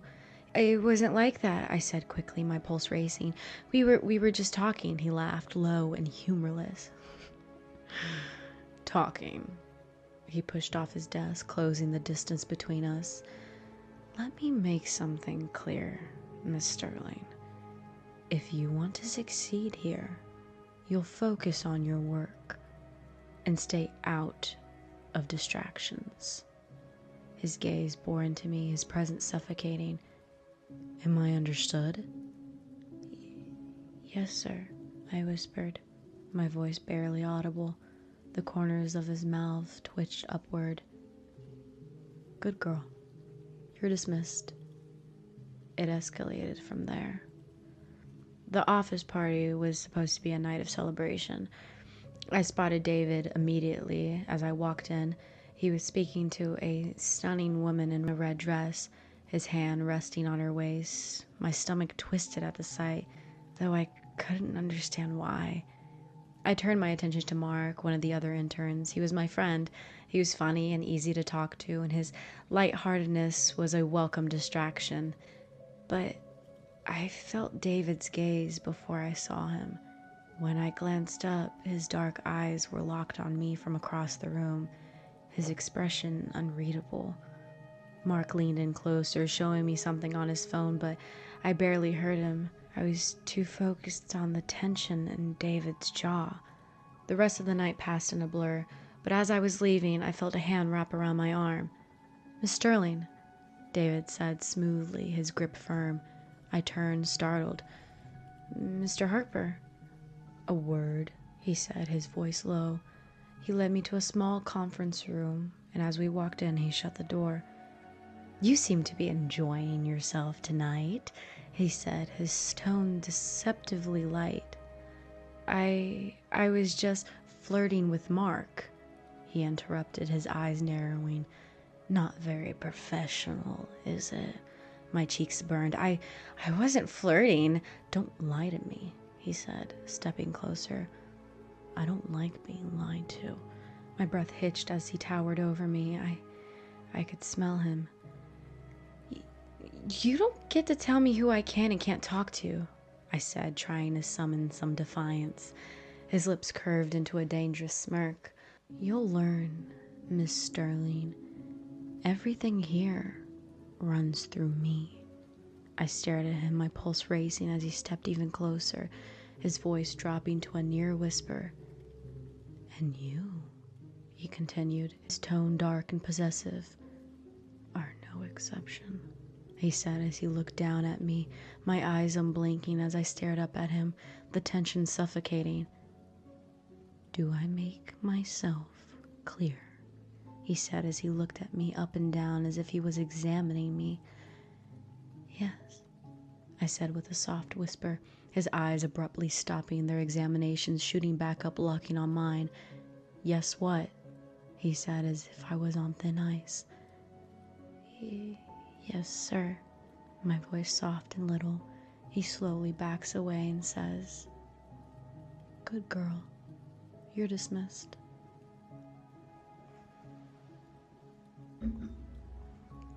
Good night. The first time I noticed her, it wasn't during that meeting. No. It was before that, when she first walked into my building. From my office window, I saw her standing in the lobby, nervously clutching her little portfolio in her arms, her eyes wide as she glanced around, looking like a lost little lamb. She was small, almost insignificant among the crowd of sharply dressed employees bustling around her. But there was something about her that caught my attention. A quiet determination, perhaps, or maybe it was the way her lips pressed together when she thought no one was looking, like she was bracing herself for a fight she didn't expect to win. I always looked forward to interns. They were like new toys, fresh, untested, eager to please, weak. It wasn't just their inexperience that made them fragile. No, it was their little hope, that naive, blind ambition that made them think that they could walk into my world and thrive. I enjoyed snuffing that out, crushing them under the weight of my expectation, watching them stumble, flounder, and ultimately break. There was a certain pleasure in it, a thrill that came from seeing their confidence unravel under my gaze. Most interns didn't make it past week 2, and that suited me just fine. The ones that stayed were dull, forgettable, and obedient. The ones who left, well, they left because I made them. I wondered if she'd last. When I saw her standing there trying to steady her breath, I imagined how'd she crumble, how long it would take before the weight of my expectations shattered her little facade of composure. I wondered if she'd cry when it happened. Breaking people always brought me a certain satisfaction. There was something intoxicating about the way they tried to hold themselves together under my scrutiny. The hesitation, the stammering, the quiet, desperate fear in their eyes when they realized they were out of their depth. And then during that meeting, I decided it was her turn. "Miss Sterling," I said, her name slicing through the air like a blade. When I called her name, I expected hesitation, stammering, fear, and I got all of that for a moment. But then she surprised me. She met my gaze. She straightened up her little thin back and spoke with a quiet confidence that I hadn't anticipated. I was impressed, intrigued, and I hated that. I hated the way her words lingered in my mind after the meeting ended. I hated the way her voice, steady and unyielding, had cut through the tension of the room. She should have been like the others, weak, faceless, forgettable, but she wasn't. She was a distraction. I hated distractions. Every moment I spent thinking about her was a moment I wasted. I built Harper & Co. on discipline and focus, qualities I demanded not just of my employees, but of myself. And yet, there I was, replaying the moment that little girl met my gaze in that meeting, her voice steady as she pointed out a flaw no one else had dared to acknowledge. She shouldn't have been capable of that. She shouldn't have had the audacity to impress me. I wanted to crush her for it. It wasn't just about her confidence, though, that grated me in the ways I couldn't fully articulate. It was something deeper, something primal. The way she carried herself, unaware of the way she drew my attention, her naivety, her stubbornness, the soft, nervous edges of her demeanor that made her seem malleable, breakable. I hated it. I wanted it. And so I decided to test her. When I saw her in the lobby with Ryan laughing over coffee like they didn't have deadlines to meet, I felt it, an ugly, unwelcome twist in my chest. I couldn't stand it, the way she smiled at him, the easy way she let her guard down. She didn't smile like that in my presence. I was at her desk before she even had the chance to sit down, leaning casually against it, watching her flinch as she realized I was there. "Miss Sterling," I said smoothly, enjoying the way her name rolled off my tongue. She froze, clutching her little bag like a shield. I'm not late." "No," I agreed, letting a faint smirk play on my lips. "But you've fallen behind." The confusion on her face was satisfying. She didn't understand yet. She didn't realize that I controlled everything, that I'd seen her, heard her laughter, and decided it was unacceptable. I dropped the stack of papers on her desk, the sound making her little self jump. I expect these on my desk by 9 a.m. tomorrow, I said, my tone light, but leaving no room for argument. She looked like she wanted to say something, but I caught her eye and watched her swallow her protest like a good girl. As I walked away, I didn't bother to look back. I didn't need to. I knew she'd stay late. I knew she'd work herself to exhaustion to meet my deadline, and the thought of her at her desk, frustrated and overwhelmed, brought a flicker of satisfaction I didn't care to analyze too closely. The next time, it was Alex. I hadn't planned to stop by the break room that evening, but when I saw her through the glass wall, leaning against the counter and chatting with him, something in me snapped. I didn't like it.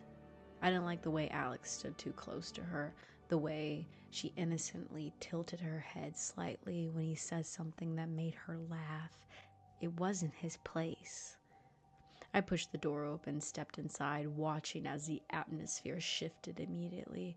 Alex's smile faded, his shoulders stiffening. He knew better. "Mr. Harper," he said, his tone cautious. I didn't respond. Why would I? He was irrelevant. "Miss Sterling," I said instead, letting her name cut through the air like a blade.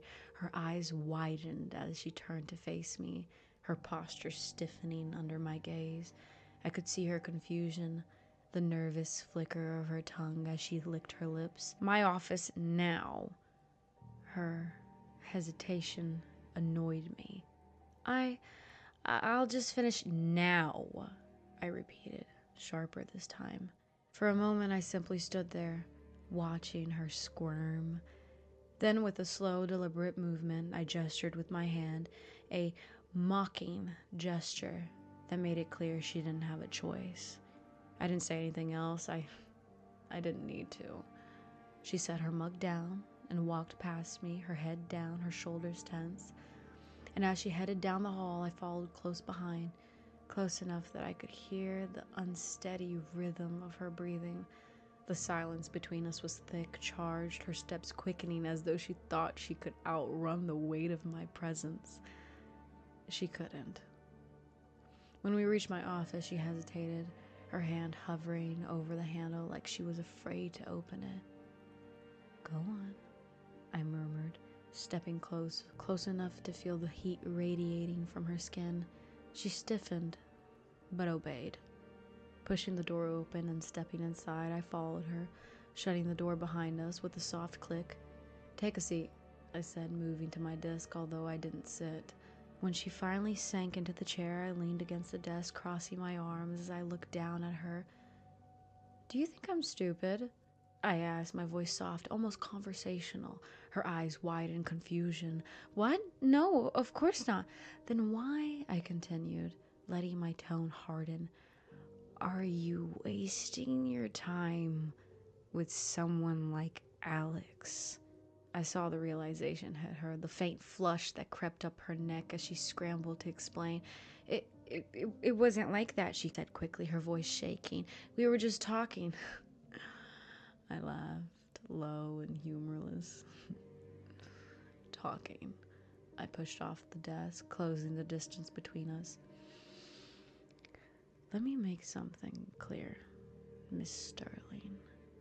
If you want to succeed here, you'll focus on your work and stay out of distractions." Her breath hitched as I leaned down, letting my words sink in. "Am I understood?" "Yes," she whispered, her voice barely audible. "Yes, what?" I pressed, my tone softening into something almost intimate. "Yes, sir," she stammered, her cheeks flushing. I straightened, allowing a faint smirk to tug at my lips. "Good girl. You're dismissed." The office party was a necessary evil, though. I didn't enjoy these events, the shallow conversations, the forced laughter, the endless parade of ass-kissers trying to impress me, but appearance mattered, and so I played my part, letting my presence remind them who held the reins. That night, I had no intention of paying her any mind. I told myself she wasn't worth a distraction. She was an intern, insignificant in the grand scheme of my empire. She was nothing. She was weak. She was replaceable. And yet, the moment I stepped into the room, I found her. It wasn't difficult. She stood out in ways I despised. Her black dress was modest, simple compared to the attention seekers that surrounded her, but it only served to highlight how innocent she was, how untouched she's been. She was talking to Mark, one of the other interns, a boy with no ambition, no future. He was smiling at her, leaning in too close, his voice too loud as he tried to impress her with whatever pathetic fucking joke he thought of would work. I hated him. My gaze settled on her, on the faint smile playing at her lips as she humored him. Her laugh wasn't loud, but it was genuine, and it sparked something ugly in me. She didn't laugh like that when I was around. My jaw tightened as I took a sip of the whiskey in my hand, letting the burn distract from the sharp twist in my chest. This was unacceptable. She was here because of me. She was here because I allowed her to be here. And yet, there she was, giving her attention to someone who didn't deserve it, someone insignificant, someone weak. Mark leaned in closer, showing her something on his phone, and I felt the glass in my hand tremble as my grip tightened. If she was trying to provoke me, she succeeded. I waited until she was alone. When I saw her heading to the exit, I moved without thinking, my hand wrapped around her arm before she even realized I was there, and I felt the sharp intake of her breath as she turned to face me. "Miss Sterling," I said smoothly, keeping my grip firm but not tight enough to cause alarm. Her eyes widened, her lips parting slightly as she struggled to recover. "Mr. Harper." "A word," I said, my tone low. I didn't give her a chance to protest. I led her to a small conference room off the main hall, the sound of my footsteps drowning out her hesitation. When we entered, I closed the door behind us, the soft click echoing in the quiet room. "You seem to be enjoying yourself," I said, leaning casually against the edge of the table.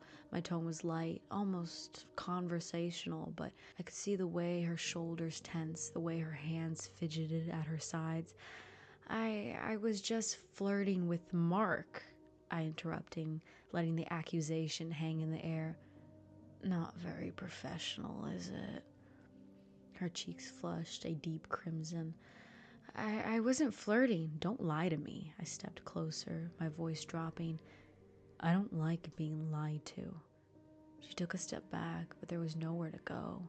The table was behind her, and I was in front of her, closing the space between us with every word that left her body. You don't get to tell me who I can and can't talk to," she said, her voice wavering but still laced with defiance. The corner of my mouth twisted into a smirk. She was trying so hard to stand her ground. I almost admired it. Almost. "You'll learn, Miss Sterling," I said, my voice soft but heavy with intent. "Everything here runs through me." Her breath quickened, her eyes locked on mine as I leaned down, letting the full weight of my presence press against her. "And you," I continued, my tone dark and possessive, "are no exception." For a moment, she said nothing, her chest rising and falling as she stared up at me, wide-eyed and silent. She was so small. The tension between us was suffocating, electric. I could feel the heat radiating off her skin as she tried to steady herself. "Do I make myself clear?" I asked, my gaze dropping briefly, deliberately, before snapping back to hers. "Yes," she whispered, her voice barely audible. "Yes, what?" I pressed, my tone softening, though the command was unmistakable. Yes, sir," she stammered, her voice small, submissive, and weak. I straightened, letting a faint smile curve my lips. Good girl, I said, stepping back just enough to let her breathe. You're dismissed. I watched her leave, her steps quick and unsteady, her head down as though she could escape the weight of my gaze. She couldn't. She could try to resist me, to defy me, but it wouldn't matter. She was mine, whether she realized it or not, and I wouldn't stop until she understood that. I'm gonna enjoy breaking her.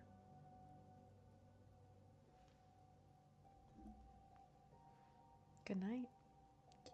Good morning. Damn. Ugh, I look like what came out of a cow's ass. Let me put some lipstick on at least. It made the tiniest bit of a difference, but it's still a difference. As I was trying to say, good morning. So I do story times. If you're not familiar, then I do story times.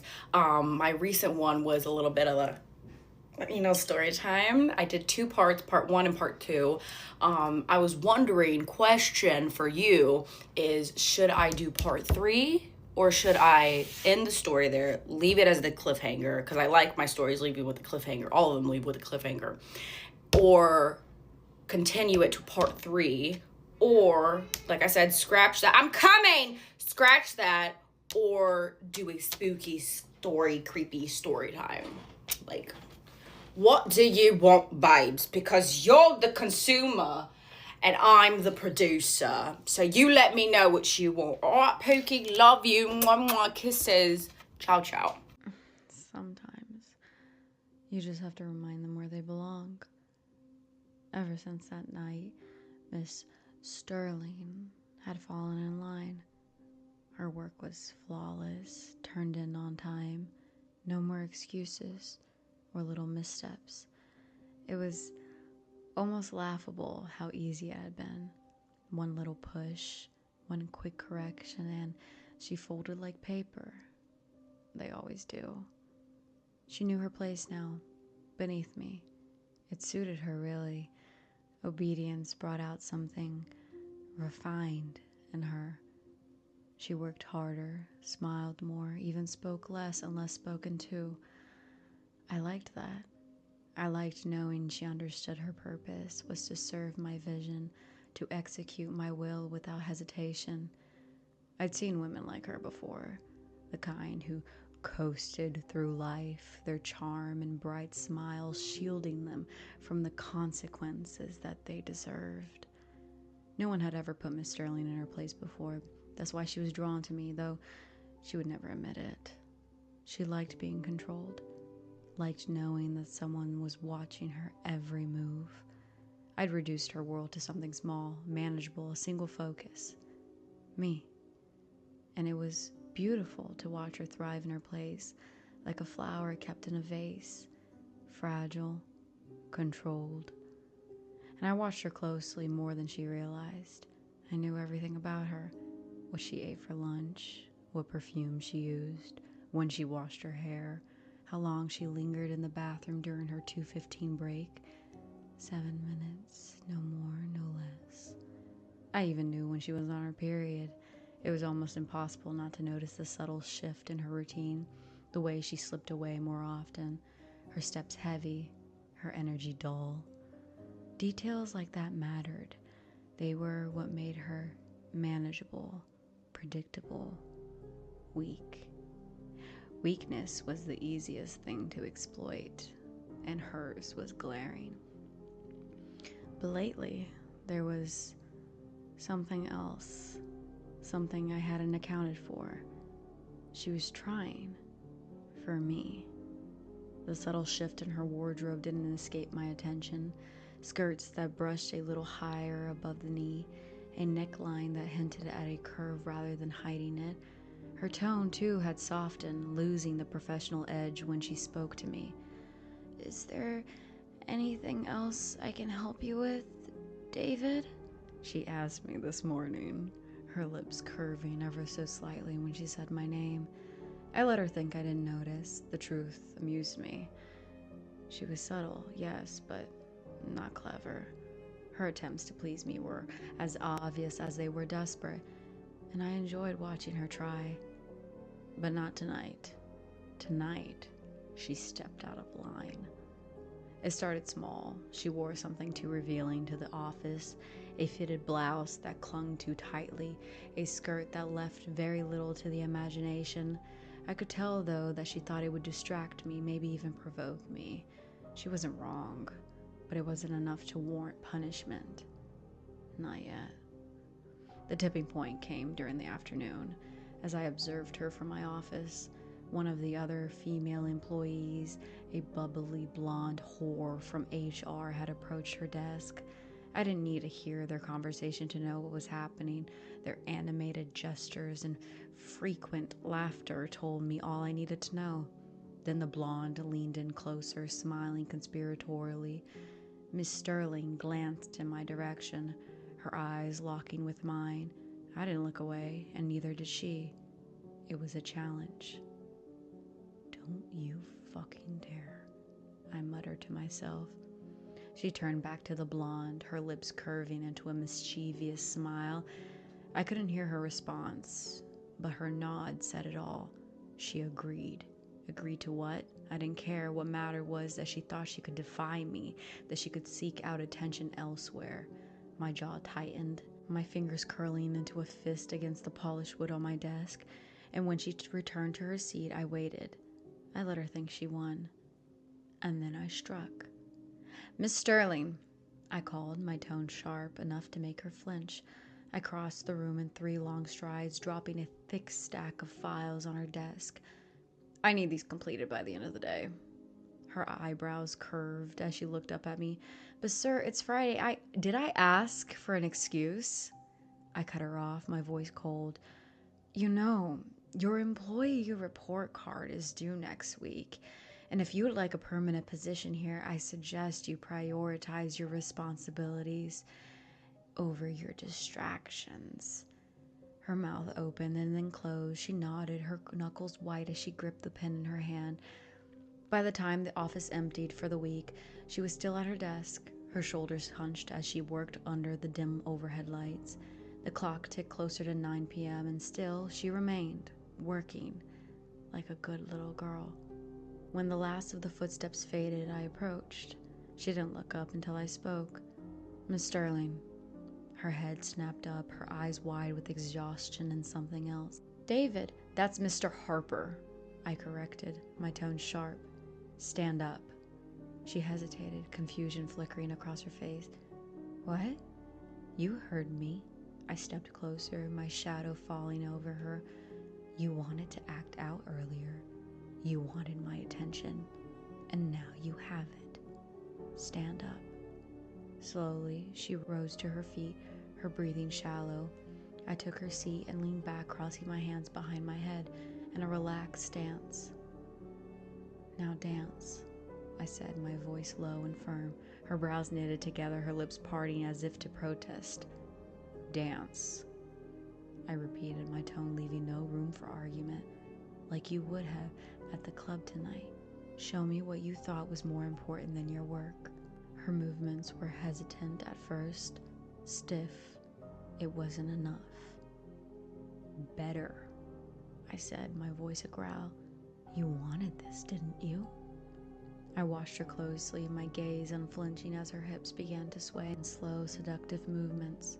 Her eyes never left mine. They were filled with something between fear, shame, and desire. I liked the way she moved. Control, deliberate. For me. Abruptly, I shot up from my chair, my sudden movement making her stumble back. She gave a quick, soft gasp, her back hitting the desk behind her, and she had no choice but to prop herself up, sitting on the edge. I closed the distance between us in an instant, towering over her. Breathing was heavy. Her lips parted as she stared up at me.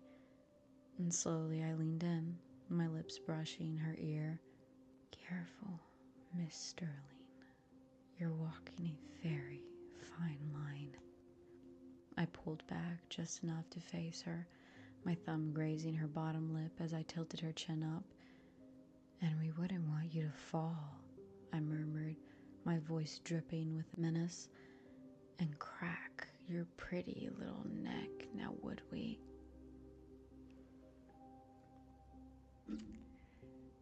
Hello? Hello? Testing. Is this thing on? Hi. Okay. Hi. How? It's me. So I just wanted to take a little quick moment and address the elephant in the room, which is that TikTok might be getting banned, and that means that we won't have any more story times on TikTok. But every single story time is being uploaded to my YouTube channel, which is linked in my bio, and I will also be uploading my story times now to my Instagram Reels. So if you enjoy these story times and you want to keep listening, follow me on my other social media accounts, please. By the way, the next one will be a spooky one, okay? And let me tell you, all these candles, they're making me dizzy because they smell so strong. They smell great, don't get me wrong, but they smell so strong. Damn.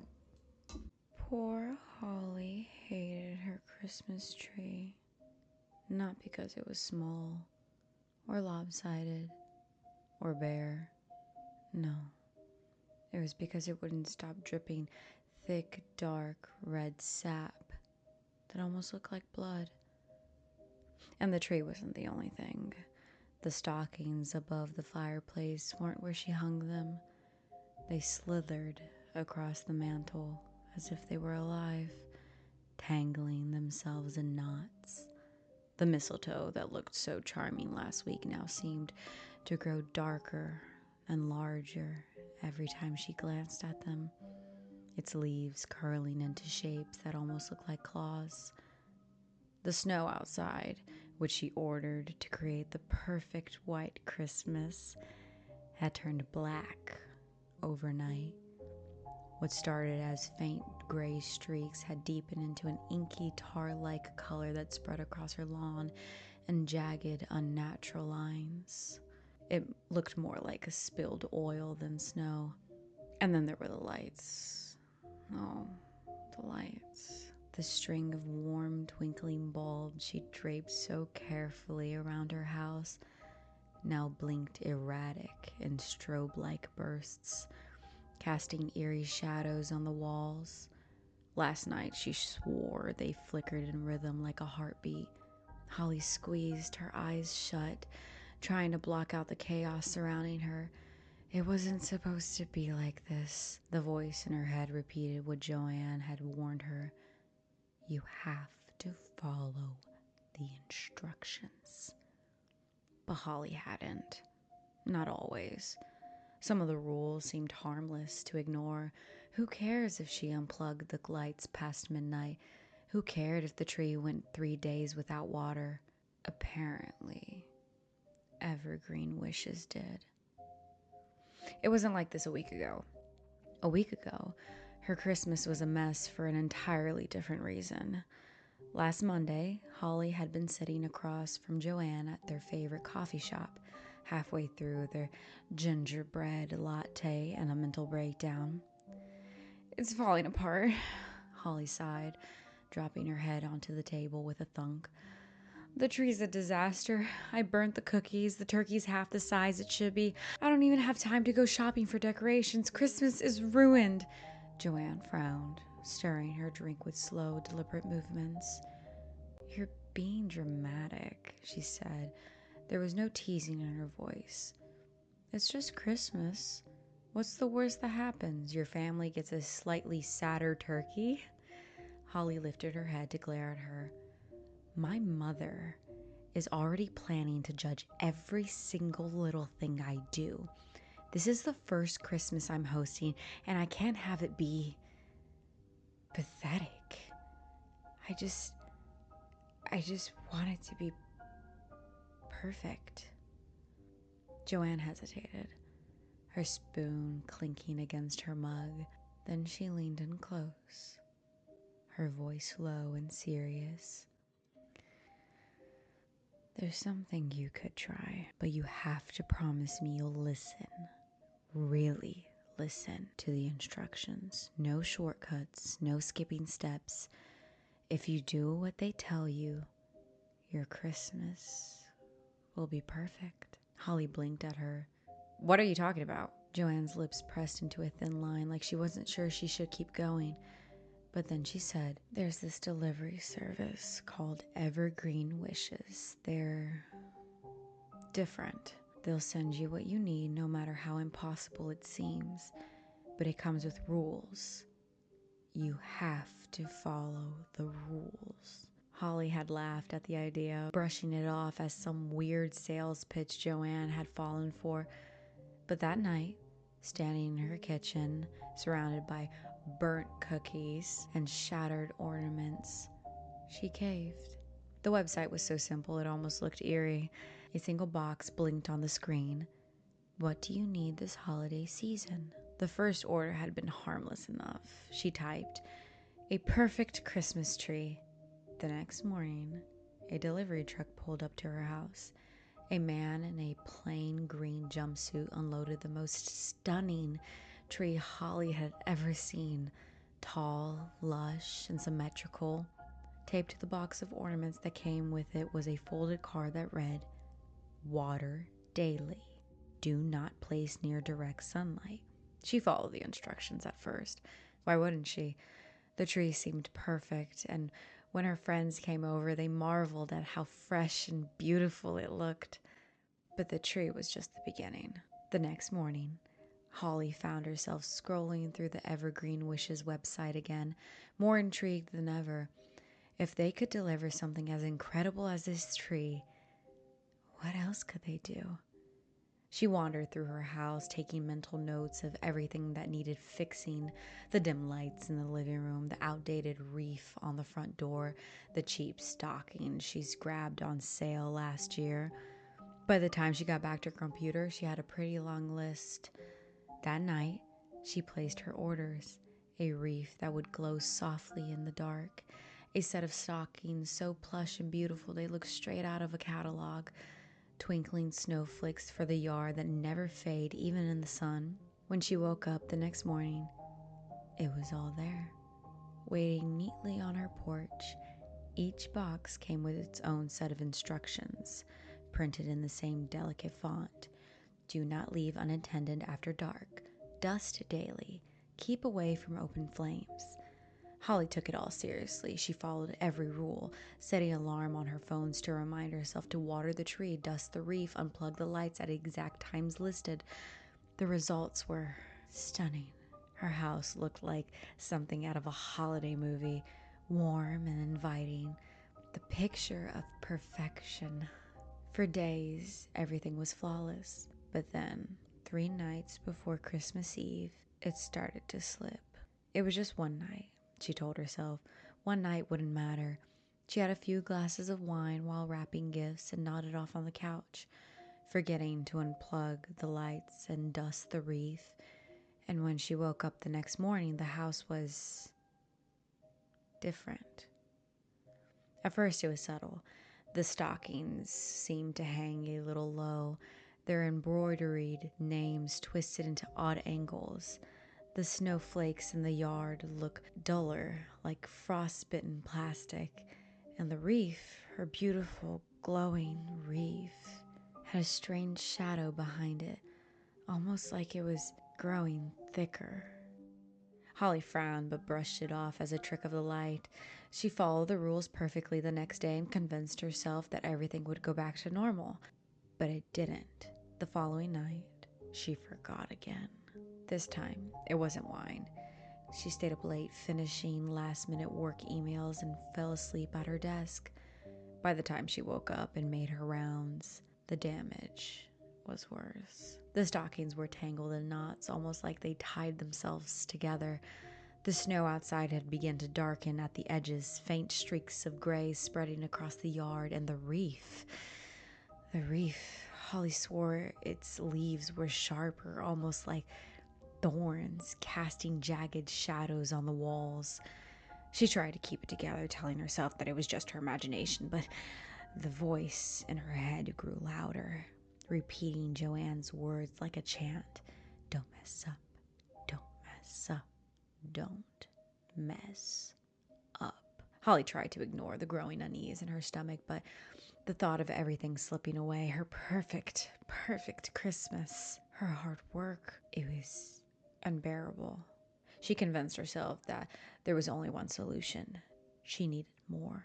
The Evergreen Wishes website promised to fulfill any holiday desire, and if she could just replace the items that were off, everything would go back to normal.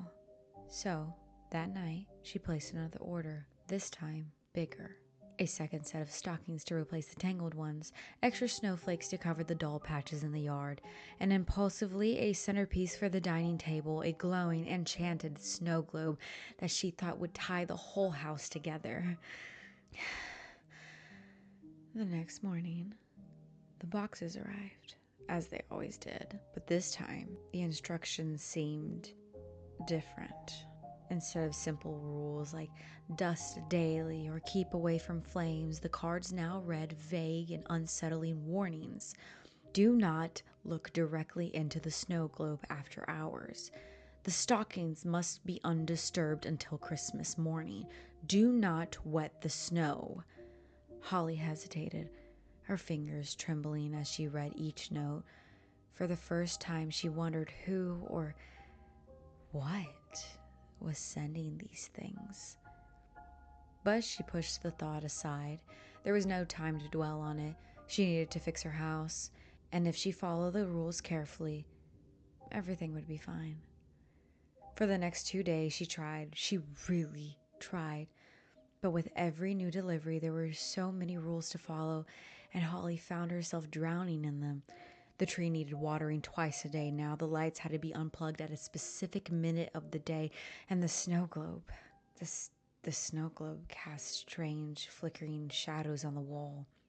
Shadows that almost demanded Holly's attention. It was impossible to look away. It was as if the shadows themselves were calling to her. And then she broke a rule. It was unintentional. She had been dusting the reef when the alarm went off, reminding her to unplug the lights. Distracted, she knocked her water bottle off the stepping stool. It tumbled to the ground, spilling onto the snowflakes in the yard. Holly froze as the snow instantly began to darken, spreading from the spot where the water hit. The pristine white was swallowed by icky blackness crawling like spilled oil across her lawn. Her heart raced as she watched it consume everything in its path.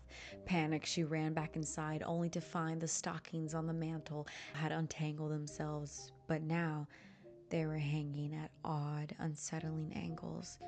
Each one seemed to stretch longer, almost as if they were drooping towards the floor. The snow globe was the worst. Its glow had intensified, casting an eerie blue light over the dining room. Holly swore she heard faint whispers coming from it, and at one point she thought she saw shadows flickering faster, like they were moving toward her. She slammed the globe into a cabinet and threw a blanket over it, but the whispers didn't stop.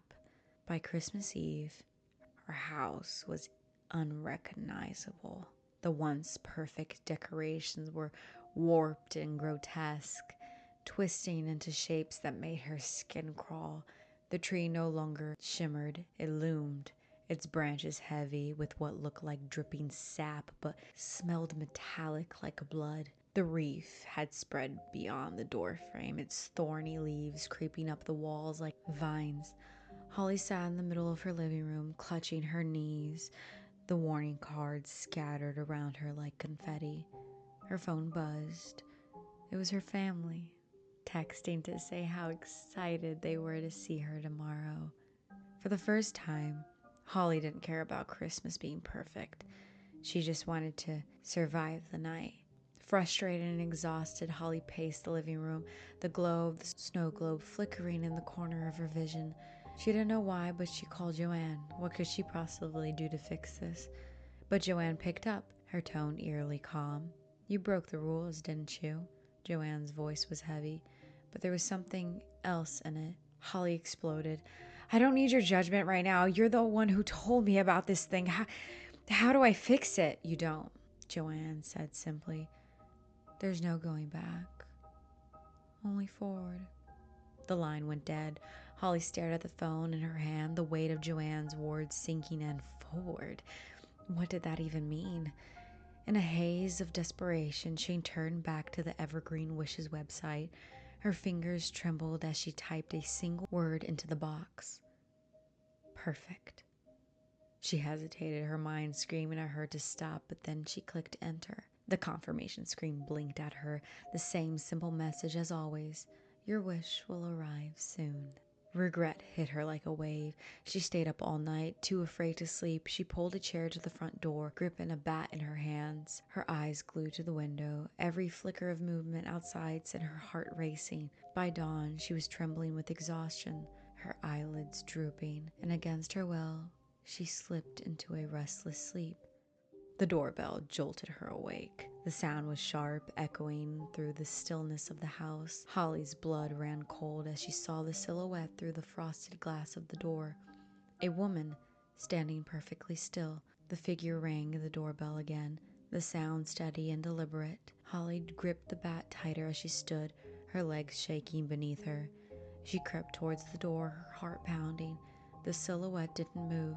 Slowly, Holly unlocked the deadbolt and pulled the door open. It wasn't a package that was waiting for her. It was herself. The woman standing on the porch was identical to Holly in every way, but better. Her hair was shinier, her posture was poised and confident, her face glowing with warmth and beauty. She smiled, and Holly froze. "Hello," the woman said softly. Holly tried to slam the door shut, but the woman's hand shot up, stopping it effortlessly. Her smile didn't flatten. "I'm sorry," the perfect Holly said, her voice smooth and calm. "Evergreen Wishes doesn't offer returns." And that was true. Once an evergreen wish was made, there was no taking it back. And that Christmas night was the most perfect Christmas night that I could have ever been. Holly's family arrived later that day. They were greeted by a picture-perfect Christmas. The trees shimmered, the wreath glowed softly, and the snow outside sparkled like diamonds. The table was set with precision, and Holly stood in the doorway, smiling warmly as she ushered them in. But this Holly wasn't the same. Her movements were graceful, her laugh light. Her words were carefully chosen to make her guests feel welcome. The family marveled at the decorations, the meal, the joyfulest atmosphere. "This is the most magical Christmas ever," her mother said. Holly only smiled. As the night came to an end, Holly stood once again in her doorway, her perfect smile never flattening, as she waved goodbye to her guests. And across the street, Joanne stood in her doorway, just as poised, just as perfect, ushering her own guests out with warm goodbyes. And next door, Holly's neighbor David mirrored the same scene, standing on his perfectly decorated porch, his laughter light and practiced as his family departed into the night. House by house, door by door, the same ritual played out. Every neighbor, every host, smiling, welcoming, and perfect. Evergreen Wishes wasn't just for Holly, it was for everyone. And as the snow fell gently across the glowing neighborhood, a faint whisper seemed to hum through the air. "Merry Christmas to all, and to all a perfect night." The first thing Claire noticed was the spoon.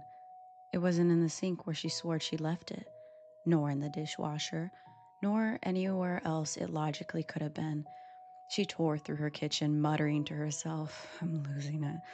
But the spoon was simply gone.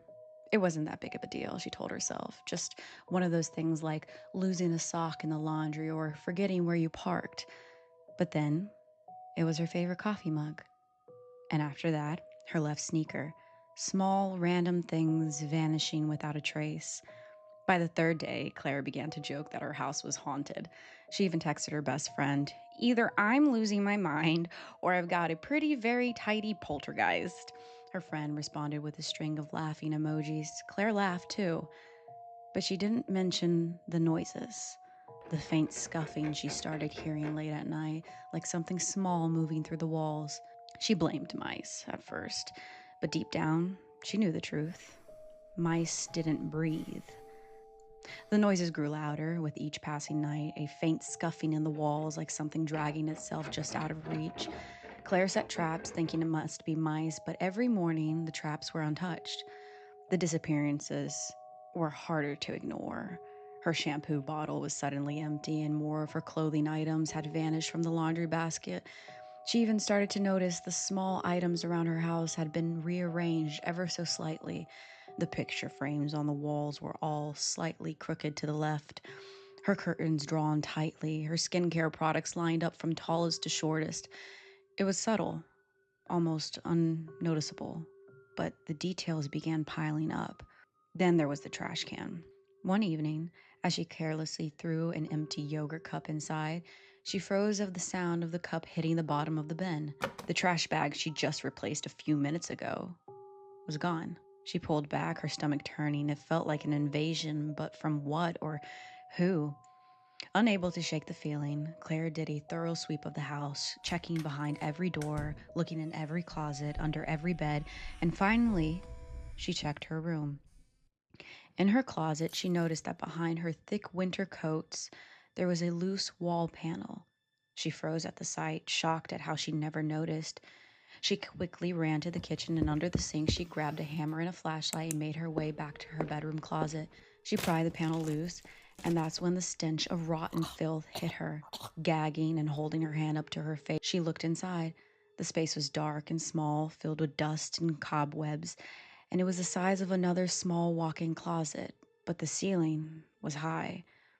As she scanned the space with her flashlight, she caught sight of a strange pile in the corner. It looked like a giant bird nest. She looked around, inspecting the tight space before proceeding, making sure that an animal wouldn't pop out at her, or worse, a person. But no one was there. Hesitant, she went in, just halfway, just enough to make out what it was. On her hands and knees, she crawled half of her body through the open panel to get a closer look, and that's when she saw it. She couldn't help but let out a loud gasp. In the corner was a pile of her dirty, used clothes, waddled up used toilet paper from her bathroom, and strands of her hair, and in the middle of the pile, a row of her used tampons, lined up in eerie precision. But before she could even panic, she heard it. Breathing. She strained to listen. At first, it was slow, rhythmic, but it grew heavy. It was coming from above. Claire froze, every muscle in her body tense. She slowly began lifting her head toward the ceiling, the breathing now a loud panter. As she looked up at the ceiling, the breathing stopped. All that could be heard was Claire's own breath. She slowly lifted her hand off the ground to start backing out of the space, but she froze once again as the faint scraping sound began. It sounded like nails dragging along wood. It was making its way down towards her. Her mind screamed at her to run, but her legs locked in place as the sound traveled downward, inching closer and closer to her eyes tracking it down the walls. Then at the end of the crawl space, right next to the nest, she saw it. A hand, thin, pale, and filthy, reaching out from the darkness, the fingers curling around the edge of the wall. Claire's fight or flight finally kicked in. She stumbled back, tripping on the wooden frame of the opening she came in from, causing her to drop her flashlight. It spun on the floor, casting erratic beams of light that illuminated just enough to see something moving, slowly and deliberately, out of the dark space. As she crawled backwards out of her own closet, the figure also crawled towards her, its movement unnatural and jerky, like a puppet with tangled strings. Its face was obscured by shadows, but Claire could hear its breathing now, louder and faster, as though it were excited. Once she was out of the closet, she picked herself up off the floor and bolted down the hallway, slamming herself shut inside the guest bedroom. She pressed her back against it, her breath ragged, and she fumbled for her phone in her pocket. Her stomach dropped as her hands dug in an empty pocket. No phone. Then a raspy voice came from the other side of the door. Claire. Her blood ran cold. The voice was low and hoarse, but it wasn't just calling her name. It was mocking her. Claire, you dropped this, it said, followed by the sound of random numbers being dialed. Then all of a sudden, numerous loud footsteps could be heard running throughout the house. She didn't want to look. She didn't want to open the door, and she wasn't going to. But curiosity clawed at her. With trembling hands, she got down on all fours, the sounds of outside loud and erratic. As soon as she crouched down, the house fell silent. As she peered through the bottom crease of the door to see down the hallway, her eyes widened. All she could see were dozens and dozens of people standing outside the door. Good night. Hi. If you like the story times, make sure you follow me on my other social medias just in case if TikTok does get banned. Link in bio. Love you. It's story time, my little bed bugs. Grab a snack and get cozy. Tonight's story is titled The Fountain of Youth is Real, but It Isn't a Fountain. Written by a mysterious Reddit writer under the username The Eagle Strikes. Make sure to share with a friend. And if you're new here, welcome to the Bedtime Stories. Let's begin. The fountain of youth is real, but it isn't a fountain, and it takes far more than it gives. My 50th birthday was a catalyst for what would be an ill-fated expedition. On what should have been a joyous day, I decided that anyone who had ever called aging a privilege must have been either too young to know any better or too old to care. I, on the other hand, cared far too greatly about the number attached to me. I had reached life's midpoint, wedged between youth and feebleness, between adolescence and the twilight years. That's supposed to be the sweet spot, isn't it? The meat of life. I believed as much for years. I loved my 30s, didn't mind my 40s, but hitting 50 last month, that sparked a shift in my sense of self. Now, there's no real difference between 49 and 50. Deep down, I know that. But logic was overruled by emotion. There was something rotten about seeing 50 plastered across the birthday banner my family had hung in the living room. Listen, I wasn't ungrateful for my life, for the wonderful people in it. That old saying is right. To age is a blessing. I know now that I should have just waited out that midlife crisis. I'm sure I would have quickly come to my senses and realized that I was fortunate to be getting older, fortunate to have a loving family, fortunate to spend so many wonderful years with them. By wishing for more, I ended up with less. All I wish now is that I hadn't expressed my post-birthday blues to a younger colleague. I know how you feel, Nick huffed as we ate lunch in the break room. You know, when I turned 30 last year, I realized my youth had died. Poof, game over. It took all the willpower not to throttle the kid right then and there, but I simply smiled politely and nodded. What I would have given to be Nick's age. Those were the days, back when I didn't have joints that seemed irritated by my insistence upon a simple walk. I'd taken my 30s for granted. Of course, ironically, I didn't see that I was taking 50 for granted too. Heavens, that boy is insufferable, isn't he?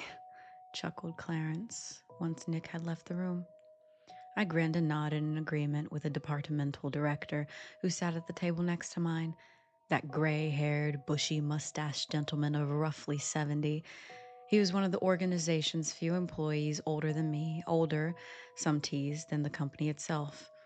Still, Clarence had only been with us for a decade or so, yet he climbed the company's ranks faster than I had. In spite of his age, there was an air of life to him. Not youthfulness, I wouldn't go that far. The crow's feet, folded brows, and white hair debunked any such notion. And it wasn't necessarily an air of healthiness. Rather, Clarence seemed to simply have lived multiple lifetimes. He looked wise, experienced, ancient, in the most complimentary way possible. Perhaps his use of the Queen's English had something to do with this notion. This pronunciation certainly earned the director a few crass nicknames from employees whenever he was out of earshot.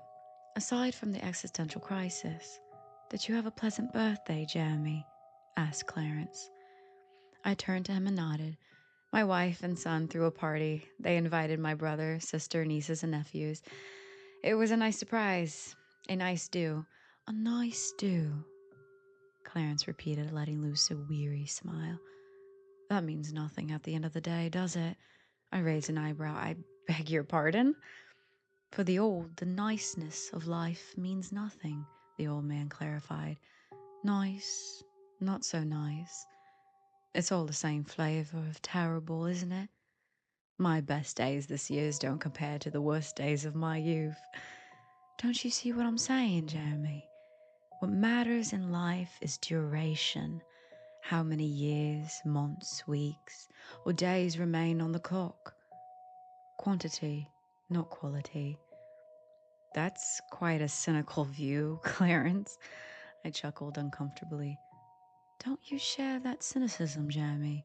You said as much to Nick, replied Clarence. I shrugged. Sure, but I'll be okay. Aging is a privilege, that's what my mother used to say. And where's your mother now? Asked the director coldly. My tongue caught against my teeth, stopping me from responding.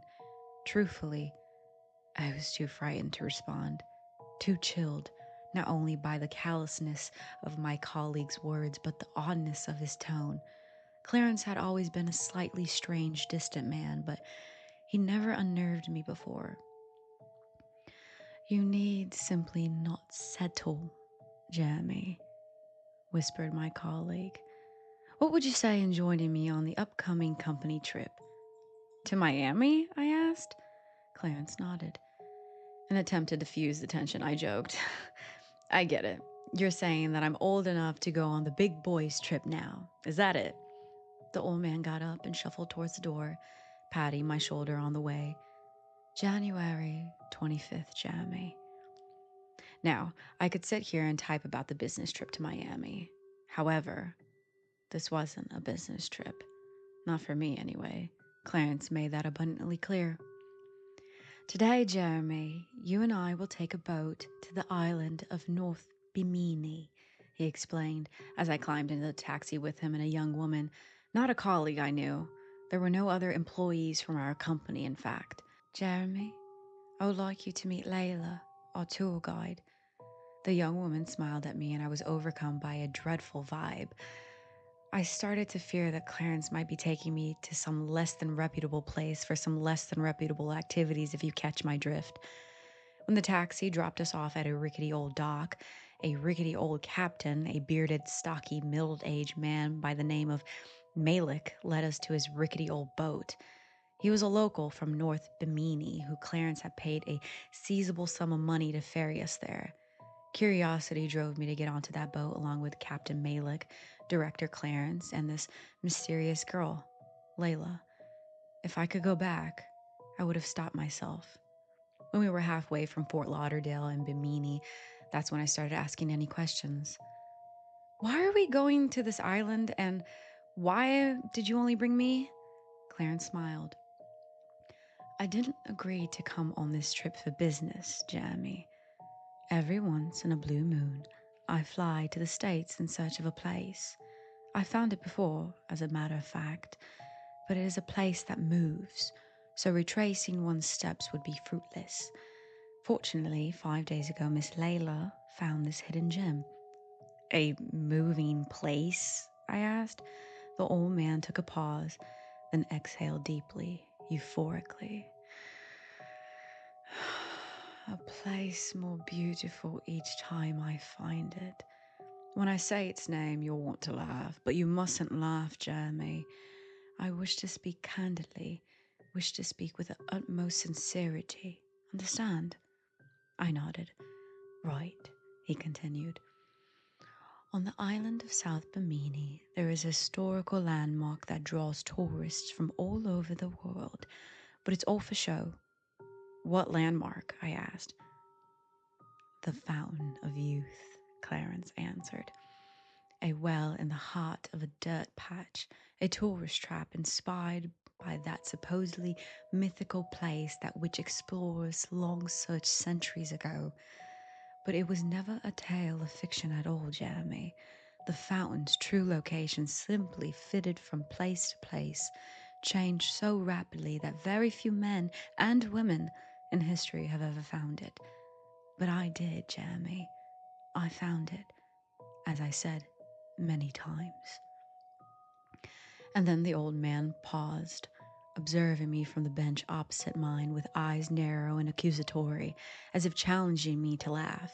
But I was too confused to laugh, too perplexed by the lack of humor in Clarence's tone. He wasn't pulling my leg. He really did believe in the fountain of youth.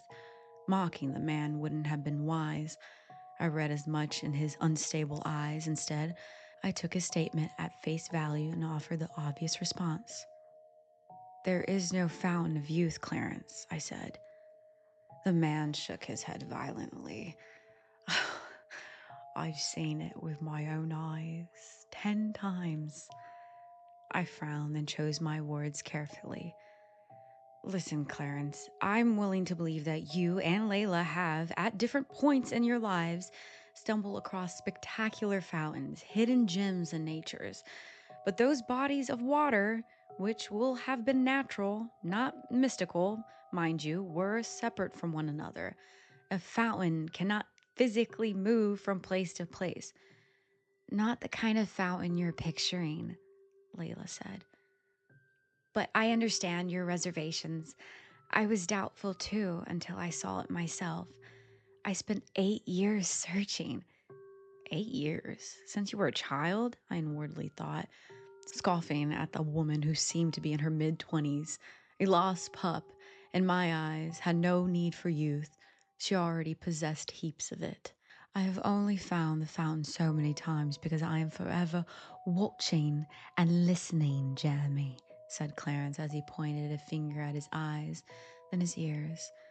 When the lovely Layla returned to the East Coast and let slip that she had found it, word got back to me. I didn't hesitate to make her an offer, of course, a better offer than anyone else.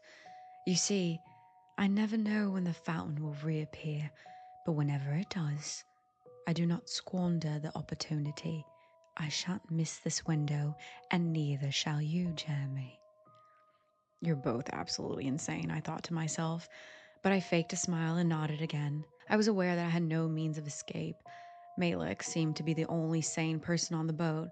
I clocked the captain rolling his eyes as Clarence made outlandish claims of the mystical fountain with de-aging properties. I wondered how much money I'd have to thrust the locals' way to be ferried straight back to Miami. I didn't feel safe with these two head cases on a tiny island. However, I didn't fancy challenging the authority of essentially my boss.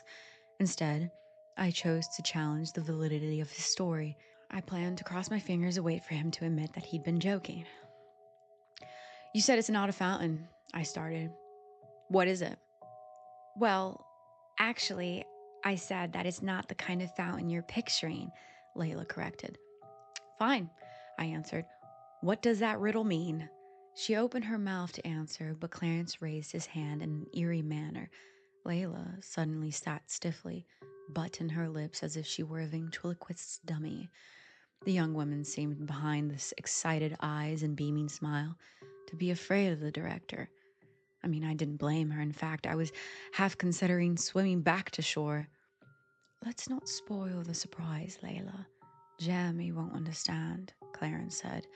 He needs to see for himself. We sat in silence for the rest of the voyage, and I watched as we neared North Bimini. The island was filled with resorts, boat-filled docks, and an ocean of trees, green and welcoming. Yet, thanks to the unsettling man sitting opposite of me, nothing about the island felt inviting to me. Clarence, Layla, and I disembarked from the boat at an isolated shore towards north of the island. Malik stayed behind with his boat, grunting and mumbling to himself as the rest of us trudged across sludgy mud entering the forest ahead. For the best part of 20 minutes, the three of us cut through dense woodland in silence. I could have refused to accompany them. I could have waited with the boat, but I didn't. Something other than curiosity was propelling me forwards at this point. And then the three of us reached it. Not a glistening pool of blue twinkling under the afternoon sun. It was a hole in the dirt, 10 meters in diameter, a cave entrance, inviting us into its depth, into another world below the island. perhaps below Earth itself. Remarkable, Clarence whispered, leading the way into the hole with a torch. The old man didn't hesitate. He dug his feet against the muddy clave slope and began making his way down.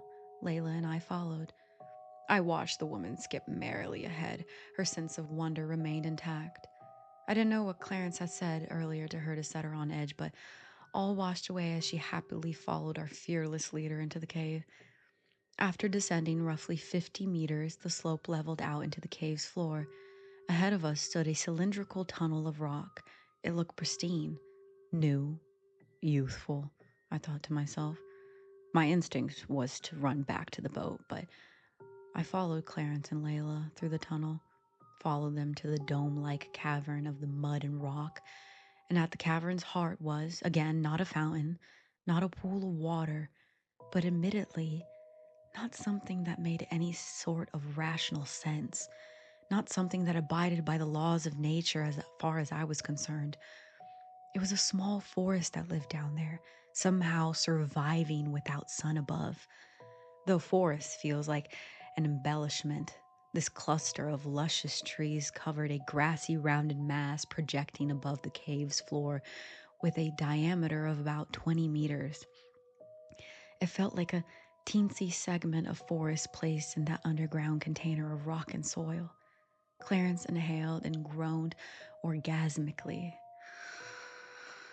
I feel it in the air, don't you? Layla nodded enthusiastically. I smelt it too. The air felt fresher, fresher than any air I'd ever tasted since childhood, perhaps fresher than any air I'd ever tasted. Clarence took a few steps onto the grassy rounded mass, which rose only a meter or so up to its peak. Once he strolled a little away from us, the old man said, "You didn't drink from the fountain." "No," Layla replied. "But how did you know that?" "You have the stench of true youth," he called as he knelt in the center of the forest looking for something concealed behind shrubbery. The woman laughed uncomfortably. Thank you," Clarence whispered. "No, thank you. Jeremy, stop hiding over there. Come." I strolled up the rounded grass, past half a dozen trees in that tiny, impossible woodland, then stopped behind the old man kneeling in the mud. And when I saw it, I almost threw up in fear. In the grass, twitching nearly motionlessly, there lay not a fountain, but a woman, a nude woman. But it took a few moments for me to process that. Took a few moments to process that she was even human, as the crippled lady was, without a doubt, the oldest living person I'd ever seen. To use the word living feels false. Even the oldest humans in history look like youthful babies in comparison to this heap of flesh and bone. The woman seemed to be fighting against the very grass beneath her form. Even her saggy strips of off-color skin barely covered her skeleton form. The woman's complexion had a green hue to it. She was sickly, not healthy, not some embodiment of youth. "We have to," I started, choking on my words. We have to help her." Clarence laughed and shook his head. "There is no helping her. She is here to help us, Jeremy. Besides, she's almost at the end of her road.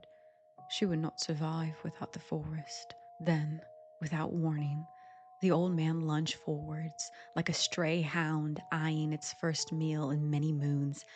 I screamed as I watched the director sink his teeth into the woman's teeth.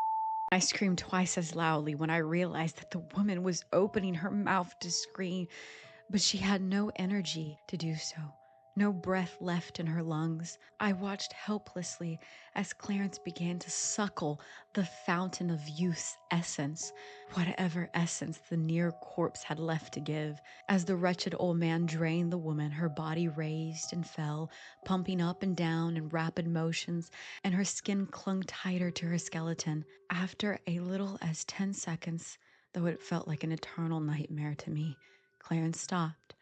He came up for air, choking as if reacting to something he shouldn't have ingested. As he did so, I became aware of something. The woman was no longer twitching, was no longer breathing.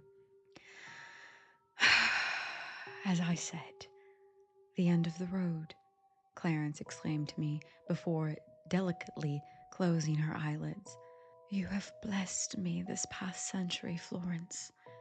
And then I gasped as I finally saw my director's face. His skin was smoother. The whites of his hair had turned more of a dull gray. He looked closer to my age. What have you done? I cried. Not nearly enough, the man answered, climbing to his feet with a spring in his step, near youthfulness. The fountain demands renewal. Every century or two, its well runs dry. A new fountain must take its place. I seized clumps of my hair, eyeballing the drained corpse on the ground. That was a person! You killed her! Clarence laughed cruelly. I did nothing of the sort, Jamie. Florence died in the 19th century when I first met her in 1897. She was already old. Well, not old as such, rather spent, physically ruined. They say she was once the most beautiful woman on the East Coast. You're a monster, I whispered, backing away down the grassy mound towards Layla, the young woman who stood silently as if lost in a trance. I wondered whether she even processed anything that had just happened from her fixed position below the forest. What would you have had me do, Jamie? Asked Clarence crossly. I wouldn't have been able to free her. I've explained this. Besides, I was simply one of many who traveled far to see her. By that time, Florence had already been the fount for roughly 5 years or so. She resided beneath the island of South Bimini back then, as I recall. Something horrified me about the way in which Clarence spoke of Florence, as if he were a university professor recounting historical events in a nonchalant manner. Worse than that, he spoke of her as if she were an object to be milked, not a person, a poor soul doomed to over a century in that underground dungeon, existing in agony as dozens or hundreds of folk drained her youth, her essence.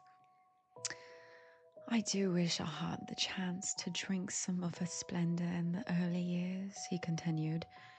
She was still a pretty sight of sorts when I first met her, but the poor girl had already been dried up quite significantly. She was no longer the belle of the ball. I hacked again. There has to be a rational. Look at me, Jeremy, Clarence whispered, throwing his arms wide to flaunt his newly de-aged physique. I've shaved off, about 20 years or so. If Florence had more fuel left in the tank, I would have lost more than that. I'd be younger than you by now. But fear not, it's time. Time, as I said, for the fountain to have its renewal. The old man lifted his hand up towards Layla, and as she had done on the boat, she seemed to obey some unspoken command. I watched fearfully as she took long strides across that green mound with a look of dead in her eyes. Once Layla was standing before us, in that center point of the forest, Clarence pointed his finger downwards, pointed at the bag of bones and rotten skin that had once been Florence. What followed next pushed the vomit back up to my throat. Layla knelt against the grass, swiveled. She squirmed around, letting the bones crunch and flatten beneath her. And then she nestled into place. Then the poor, young, hypnotized woman whispered, Foy. And her body seemed to fix rigidly to the ground upon uttering that word, much as had been the case with Florence.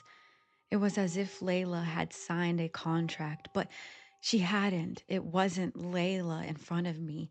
She didn't agree to any of it. I noticed a tear trickle down her cheek, betraying the smile on her face. Clarence had done something to Layla before I even climbed into that taxi. We will start gently, promised the director as he took the woman's wrist. He sank his teeth as if savoring a ripe piece of fruit. The 20-something-year-old woman's perfectly smooth complexion started to crease, gaining a few lines around the eyes, and her hair began to whiten. At first, she screamed for help, and I found, to my horror, that I could do nothing, that something was fixing me in place, supernaturalism or fear, or one of the two. And then Layla's screams started to quieten as her insides wilted and withered with age. There was something utterly terrifying about watching youth be robbed. And worse than that, it was being robbed in such an unjustly fast amount of time. I realized that Layla would never get to enjoy decades of life as I had. Above all else, I realized I had been a fool, a short-sighted fool. Age was no curse. This was a curse. After 30 seconds spent paralyzed, I finally managed to unfix my feet from the ground, managed to break free from the place's spell. With terror and fury in my heart, I dashed forwards and swung my steel-toe boot in Clarence's face. The director had gained the appearance of a man in his 30s, was flung from Layla's form and sent tumbling down the grassy mound in an unconscious heap. Then I knelt down beside the new fountain of youth, tears filling my eyes, and I tried to lift her up, but she wouldn't budge. She looked so frail, yet her body was stuck so immovably to the grass below. Layla whimpered, "There's no undoing it, only death will." Her bloodshot eyes met mine. The withered, gray-haired woman started to nod feverishly as I shook my head slowly. "Please," she begged. "I don't want to suffer." Layla cautiously scooped a pocket knife out of her jacket, and I took it from her fingers. I needed a moment to think, but there came the rustle of grass from the other side of the mound. Time was of the essence. I could see that in Layla's weary face. The longer I hesitated, the sicker I felt. So I acted. Layla's life flitted away, not like that of a person, but of a wilting flower. Her skin and bones shriveled up, joining the remains of Florence, and both corpses began to slip between the blades of the grass, becoming one with the mound below. A roar of disapproval, an animalistic, aggressive grunt sounded moments later, and it was followed by the sensation of a heavy force thumping into my body. I was pinned to the grass by Clarence, a man who possessed far greater bodily fortitude than me. I felt bumps in the grass below. I felt Layla. I felt Florence beneath me. "You imbecile," snared. "Why would you take her from us?" "I think you've had your fill of youth, old man," I wheezed as he pressed his elbow against my throat. "There is such a thing as living too long." "Only for mortals like you," whispered Clarence. "But don't worry. I'll take the last drop of youth from you, Jeremy." "I won't say the word," I promised, choking against his elbow.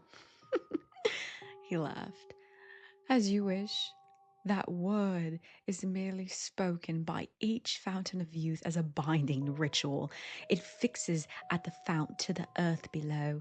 It extends a fount's life. I don't need you to utter the word. You are already lying in the perfect spot, my boy. Don't you feel it against your back? The forest bleeds through its heart, bleeds through you. Expose your youth." And I did feel it. Felt not only the bony remains beneath me, but something else. Something warm and sickly. Not at all as beautiful as I initially thought. Something parasitic lay below, as well as above. Something perfectly capable of fixing me to the spot without any need of me uttering that fateful word. As I widened my eyes, petrified at the fate that awaited me, the old man opened wide, revealing his pearly white fangs. "This will hurt for 100 years." He did not sink his teeth into my wrist as he had done with Layla. He plunged them into my neck. I yelled as the process began, a process quicker than words can describe. I aged at a rate no mortal thing should ever endure. I could feel the hair in my head dying. I could feel the joints in my body become brittle and frail. I could feel my organs hurry more quickly towards that bright light at the end of the tunnel. And all I wanted during that horrifyingly rapid procedure was my family. I wanted nothing more than to see them one final time, which was when I focused on my fingers, which were still wrapped around something, Layla's pocket. With my last ounce of energy, I yelled and thrust my flimsy arms upwards, striking Clarence's upper thigh. The man lurched backwards, falling from his position up top of me with a loud wail of pain.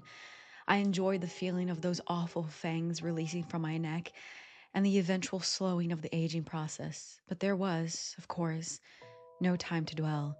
He had aged me by 10 years or so. I was weak, and he was strong, horribly strong. But after my move, I could see in his eyes I had leveled the playing field. He was weak. I took the opportunity, and, well, I saved myself. I struck and struck and struck again. His thighs, his chest, his arms. Now Clarence pinned to the ground, I snared at him. Say the word, or come to the end of your road.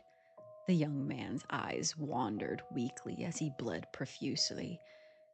No. Become the fountain, I said, or become nothing at all. Please, he wheezed, clutching his abdomen. Why so afraid? I'm offering you a chance to survive, I growled, a fury driven by the thoughts of Layla and Florence.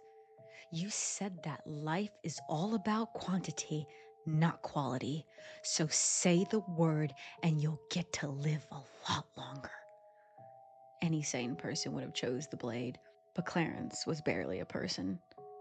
He had warped his mind and soul by spending over 100 years clinging to life, clinging to youth, and he wasn't ready to let it all end. Forty, he groaned. Clarence's body immediately jolted downwards and glued to the grass, fixing him in place.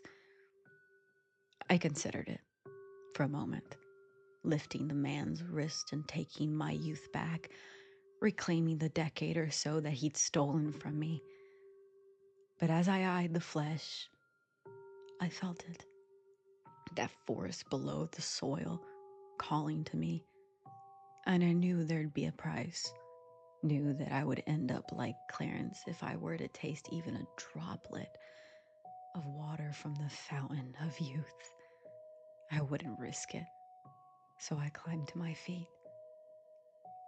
What are you doing? The fake young man snared, thrashing against the invisible restraints that bound him to the grass. Drink!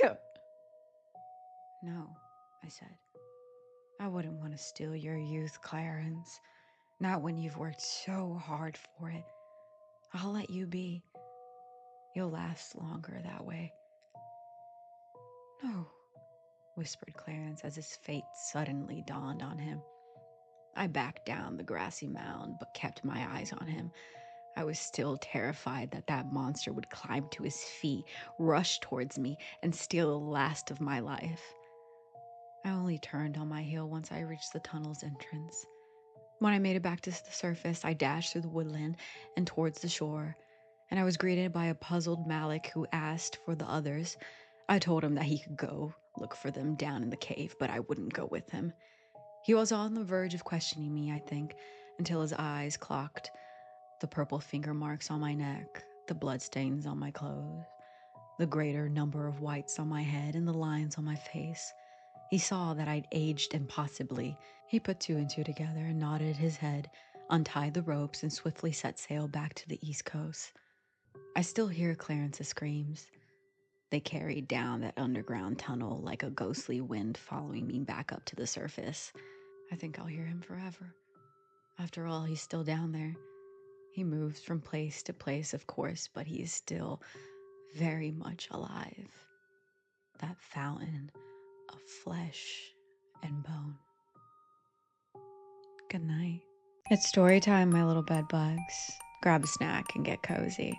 Tonight's story was found off Reddit's No Sleep page titled my weird new job. Make sure to share with a friend. And if you're new here, welcome to the Bedtime Stories. Let's begin. I needed a job. Badly. So when an office assistant position opened up at a company I never heard of, I jumped on it. The interview itself was weird. No talk of benefits and just a brief overview of job duties. But that wasn't the strangest part. No. The strangest part was when a single sheet of paper was slid across the desk with a list of 10 rules.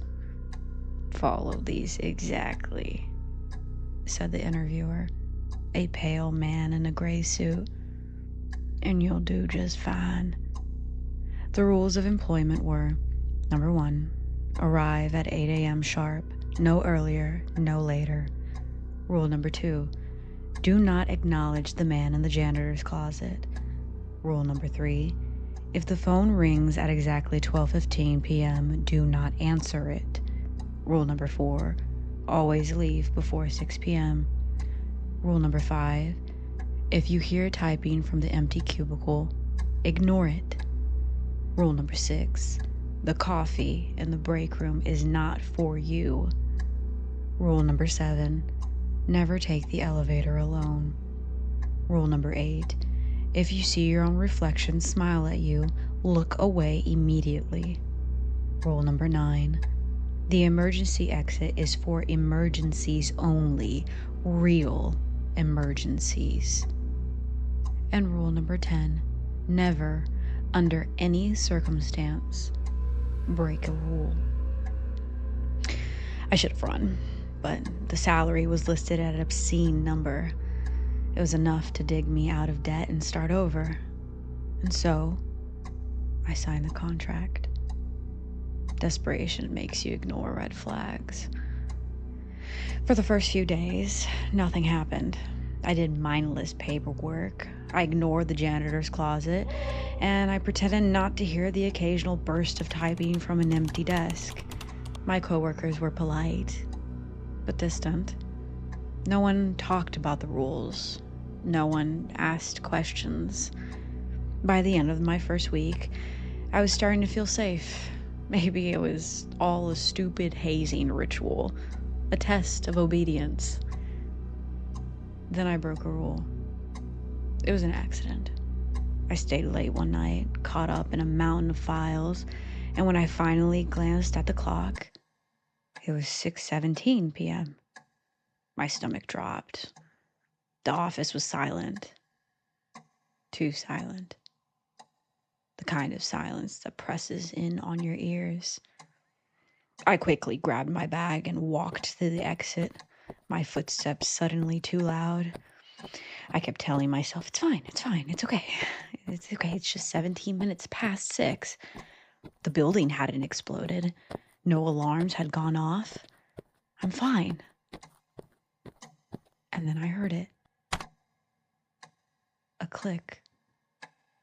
A single keystroke in the darkness. Then another. And another. A steady rhythm of typing coming from the empty cubicle across the room. My skin prickled. The typing stopped, and I held my breath. Something shifted in the darkness. A chair creaked. Then a whisper came out of nowhere. 6. A cold breath of air brushed against my ear. There was no one there. I ran. The next morning, there was an updated rule sheet on my desk. A new rule or statement of some sorts had appeared at the bottom, typed in the same crisp font as the rest. Number 11, you have 6 days. I asked my coworkers about it, and they wouldn't meet my eyes. Finally, one muttered, "Don't break any more rules." I did everything perfectly that day. I arrived at exactly 8 a.m. I ignored the janitor's closet, the phantom typing, the too warm coffee in the break room. But at 12:15 p.m., the phone rang on my desk. I stared at it. I know I wasn't supposed to answer. I'm supposed to ignore it.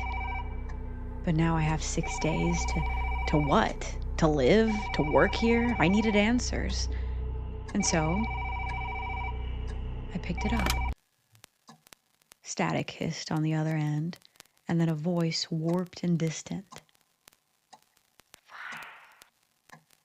Then a click. The rules are changing. Each morning, my countdown updates 4 days, 3 days. I've been careful. I've followed every rule, but last night, as I left the office at exactly 5:59 p.m., I caught my reflection in the glass doors.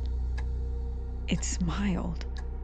I looked away immediately, just as the rules stated, my heart hammering. But in that brief moment, I saw something move behind me in the reflection. Something tall. Something is wrong. 2 days. I don't know what that means. I don't know what it means when the countdown reaches 0. No one will tell me. Everyone is just ignoring me. I just know I don't want to be here to find out. Tomorrow, I'm breaking rule number 9. I'm taking the emergency exit. If I don't post again, don't take this job. Good night.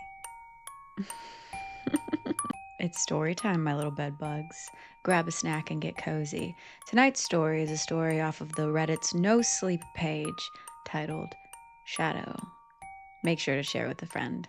And if you're new here, welcome to the Bedtime Stories. Let's begin. When I was 4, I met a dog. Not a pet, but a stray that visited me every night. He was scrappy and with shaggy black fur and big dark eyes. I called him Shadow. And every night before bed, I kneel on the side of my bed and press my face against the window, and there'd he be, waiting in the alley behind my house. I loved him. I even left out scraps from dinner, and every morning the plate would be empty. But he was skittish. If I moved too quickly, he'd back away into the darkness. But there was this one night where he looked sick, like he'd been hurt. So I decided to give him some love and pet him. I unlocked the latch, started pushing open the window. "It's okay," I whispered. "You can come here." Shadow took a step forward, and then he froze. His head snapped toward a space behind my back, and then suddenly he bolted, vanishing into the alley. I didn't understand. I didn't understand what he was so afraid of. That morning, I told my dad that Shadow had run away. He just looked at me for a long moment. "You are never to speak about that again, understand?" he snapped. I thought he was angry because he disliked Shadow. I even thought maybe he kicked him. I hated him for that. Dad died years later, and by then I'd forgotten all about Shadow. Yesterday, though, while cleaning the attic, I randomly remembered him. "Hey, Mom," I called out. She was downstairs sorting through old clothes. "Yes, sweetheart?" "Do you remember when I used to see a dog outside my window?" I laughed a little. She paused at the foot of the attic stairs, staring at me. "Why are you bringing that up?" she asked quietly. I frowned. I just remembered. He used to come every night, right?" She exhaled sharply, pressing her fingers against her temple. "Yes. And Dad was mad about it?" I said. "Why?" She sat down at the bottom of the attic stairs. "Oh, honey, you were so little," she grumbled. "Too young to even know what a real dog looked like." A chill crawled up my spine as she said those words. "What do you mean?" I asked. She swallowed and took a deep breath in and then said, We thought it was your imagination. That night, your dad went into your room and saw you talking to him. And then your dad saw him. My breath hitched as she explained. Honey, Shadow wasn't a dog. My mom's voice was almost breathless. He was a man, crawling on all fours. The room started to spin.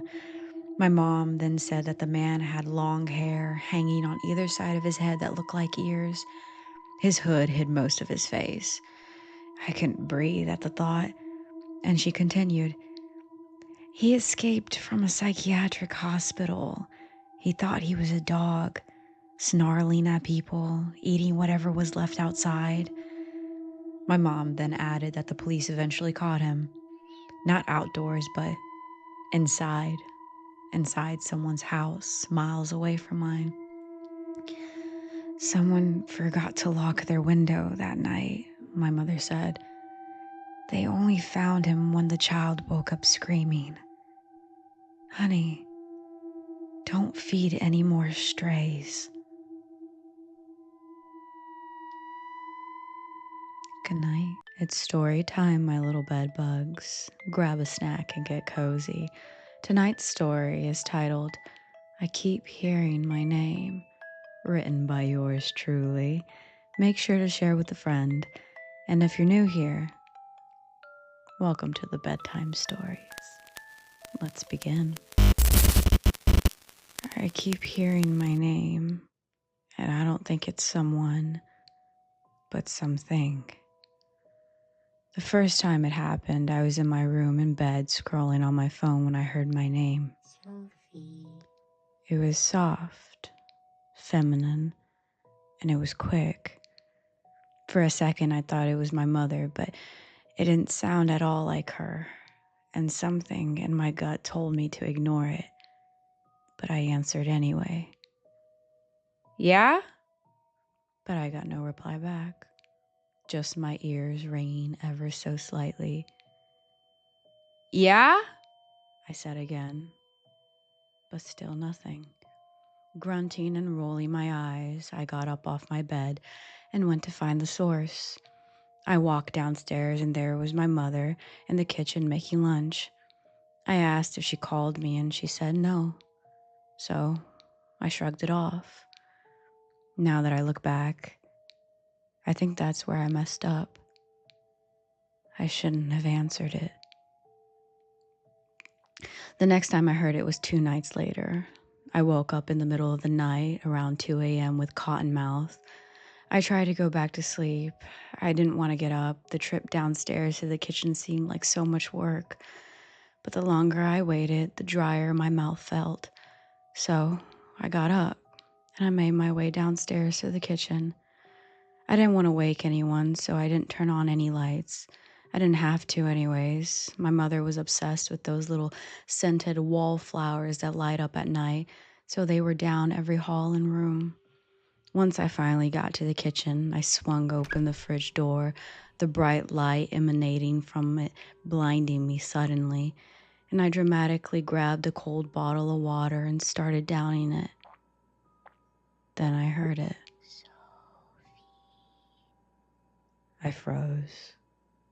My stomach dropped, and a chill ran down my spine. I let out a sigh as I pried my lips from the bottle. I stood there, frozen. I knew no one in the house was awake. I softly took a step forward and tried to examine my dark surroundings. The only light source that was cast was coming from my wide-open fridge. Some of its light seeped into the living room off to the right. I tried to focus my eyes on what little was illuminated, and I swear I saw something standing in the corner.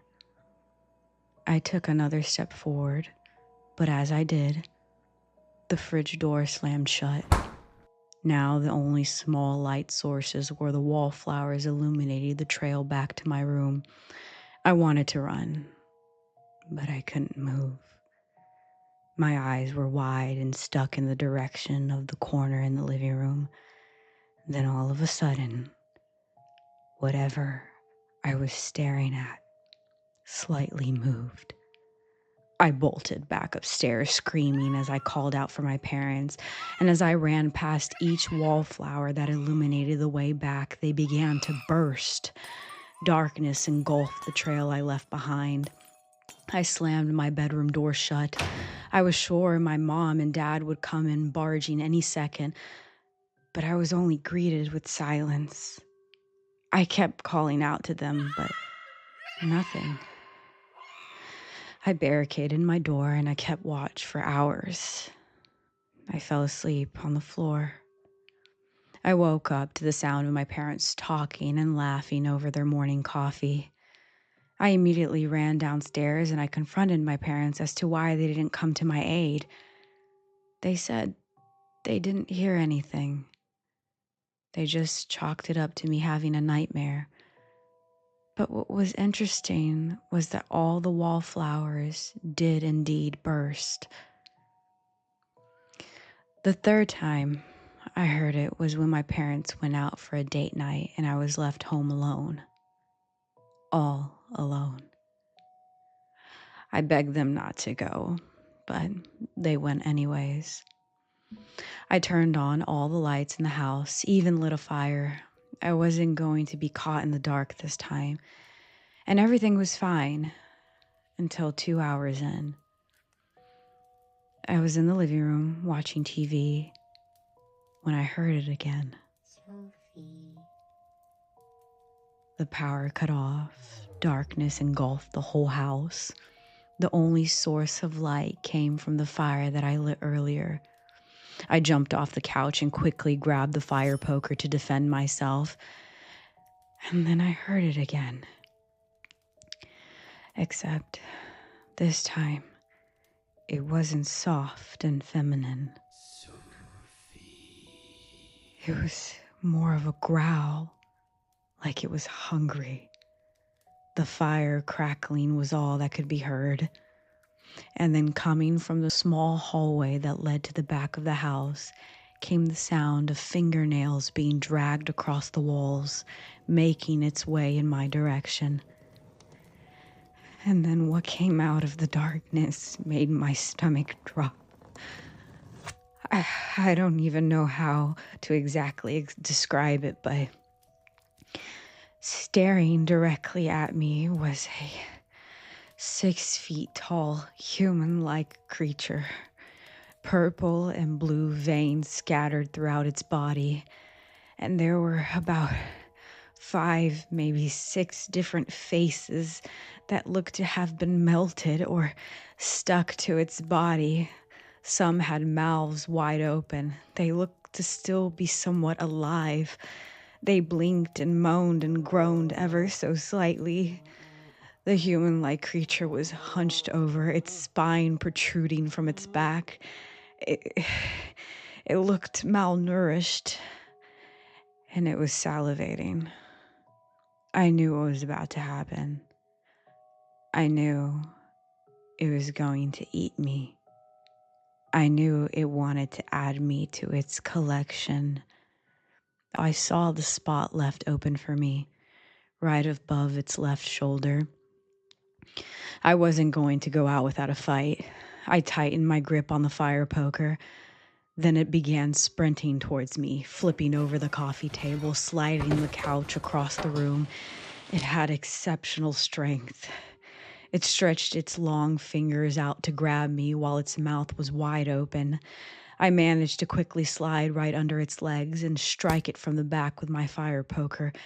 But instead of blood being spilled, black tar scattered across the floor, and it let out an inhumane screech.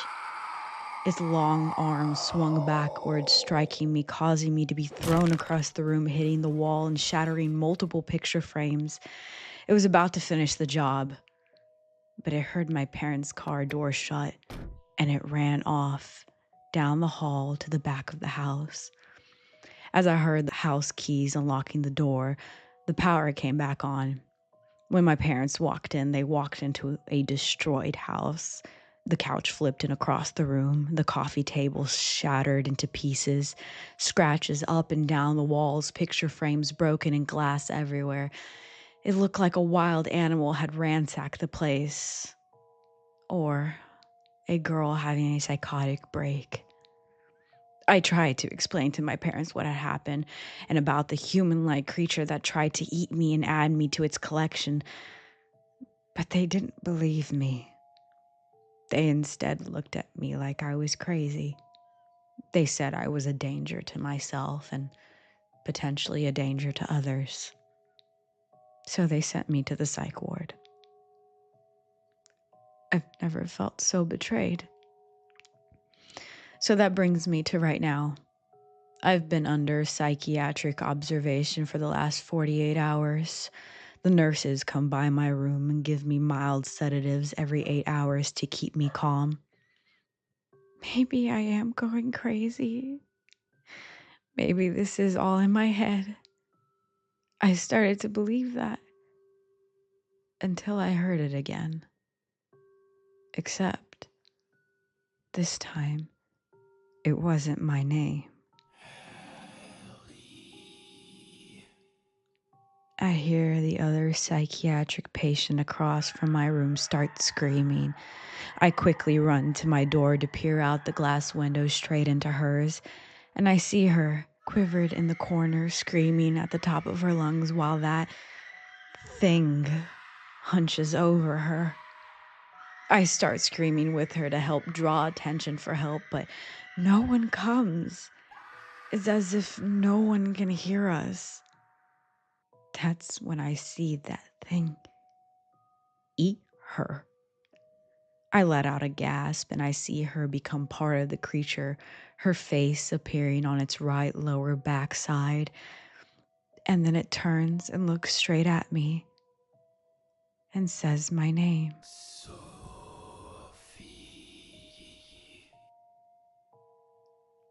Good night.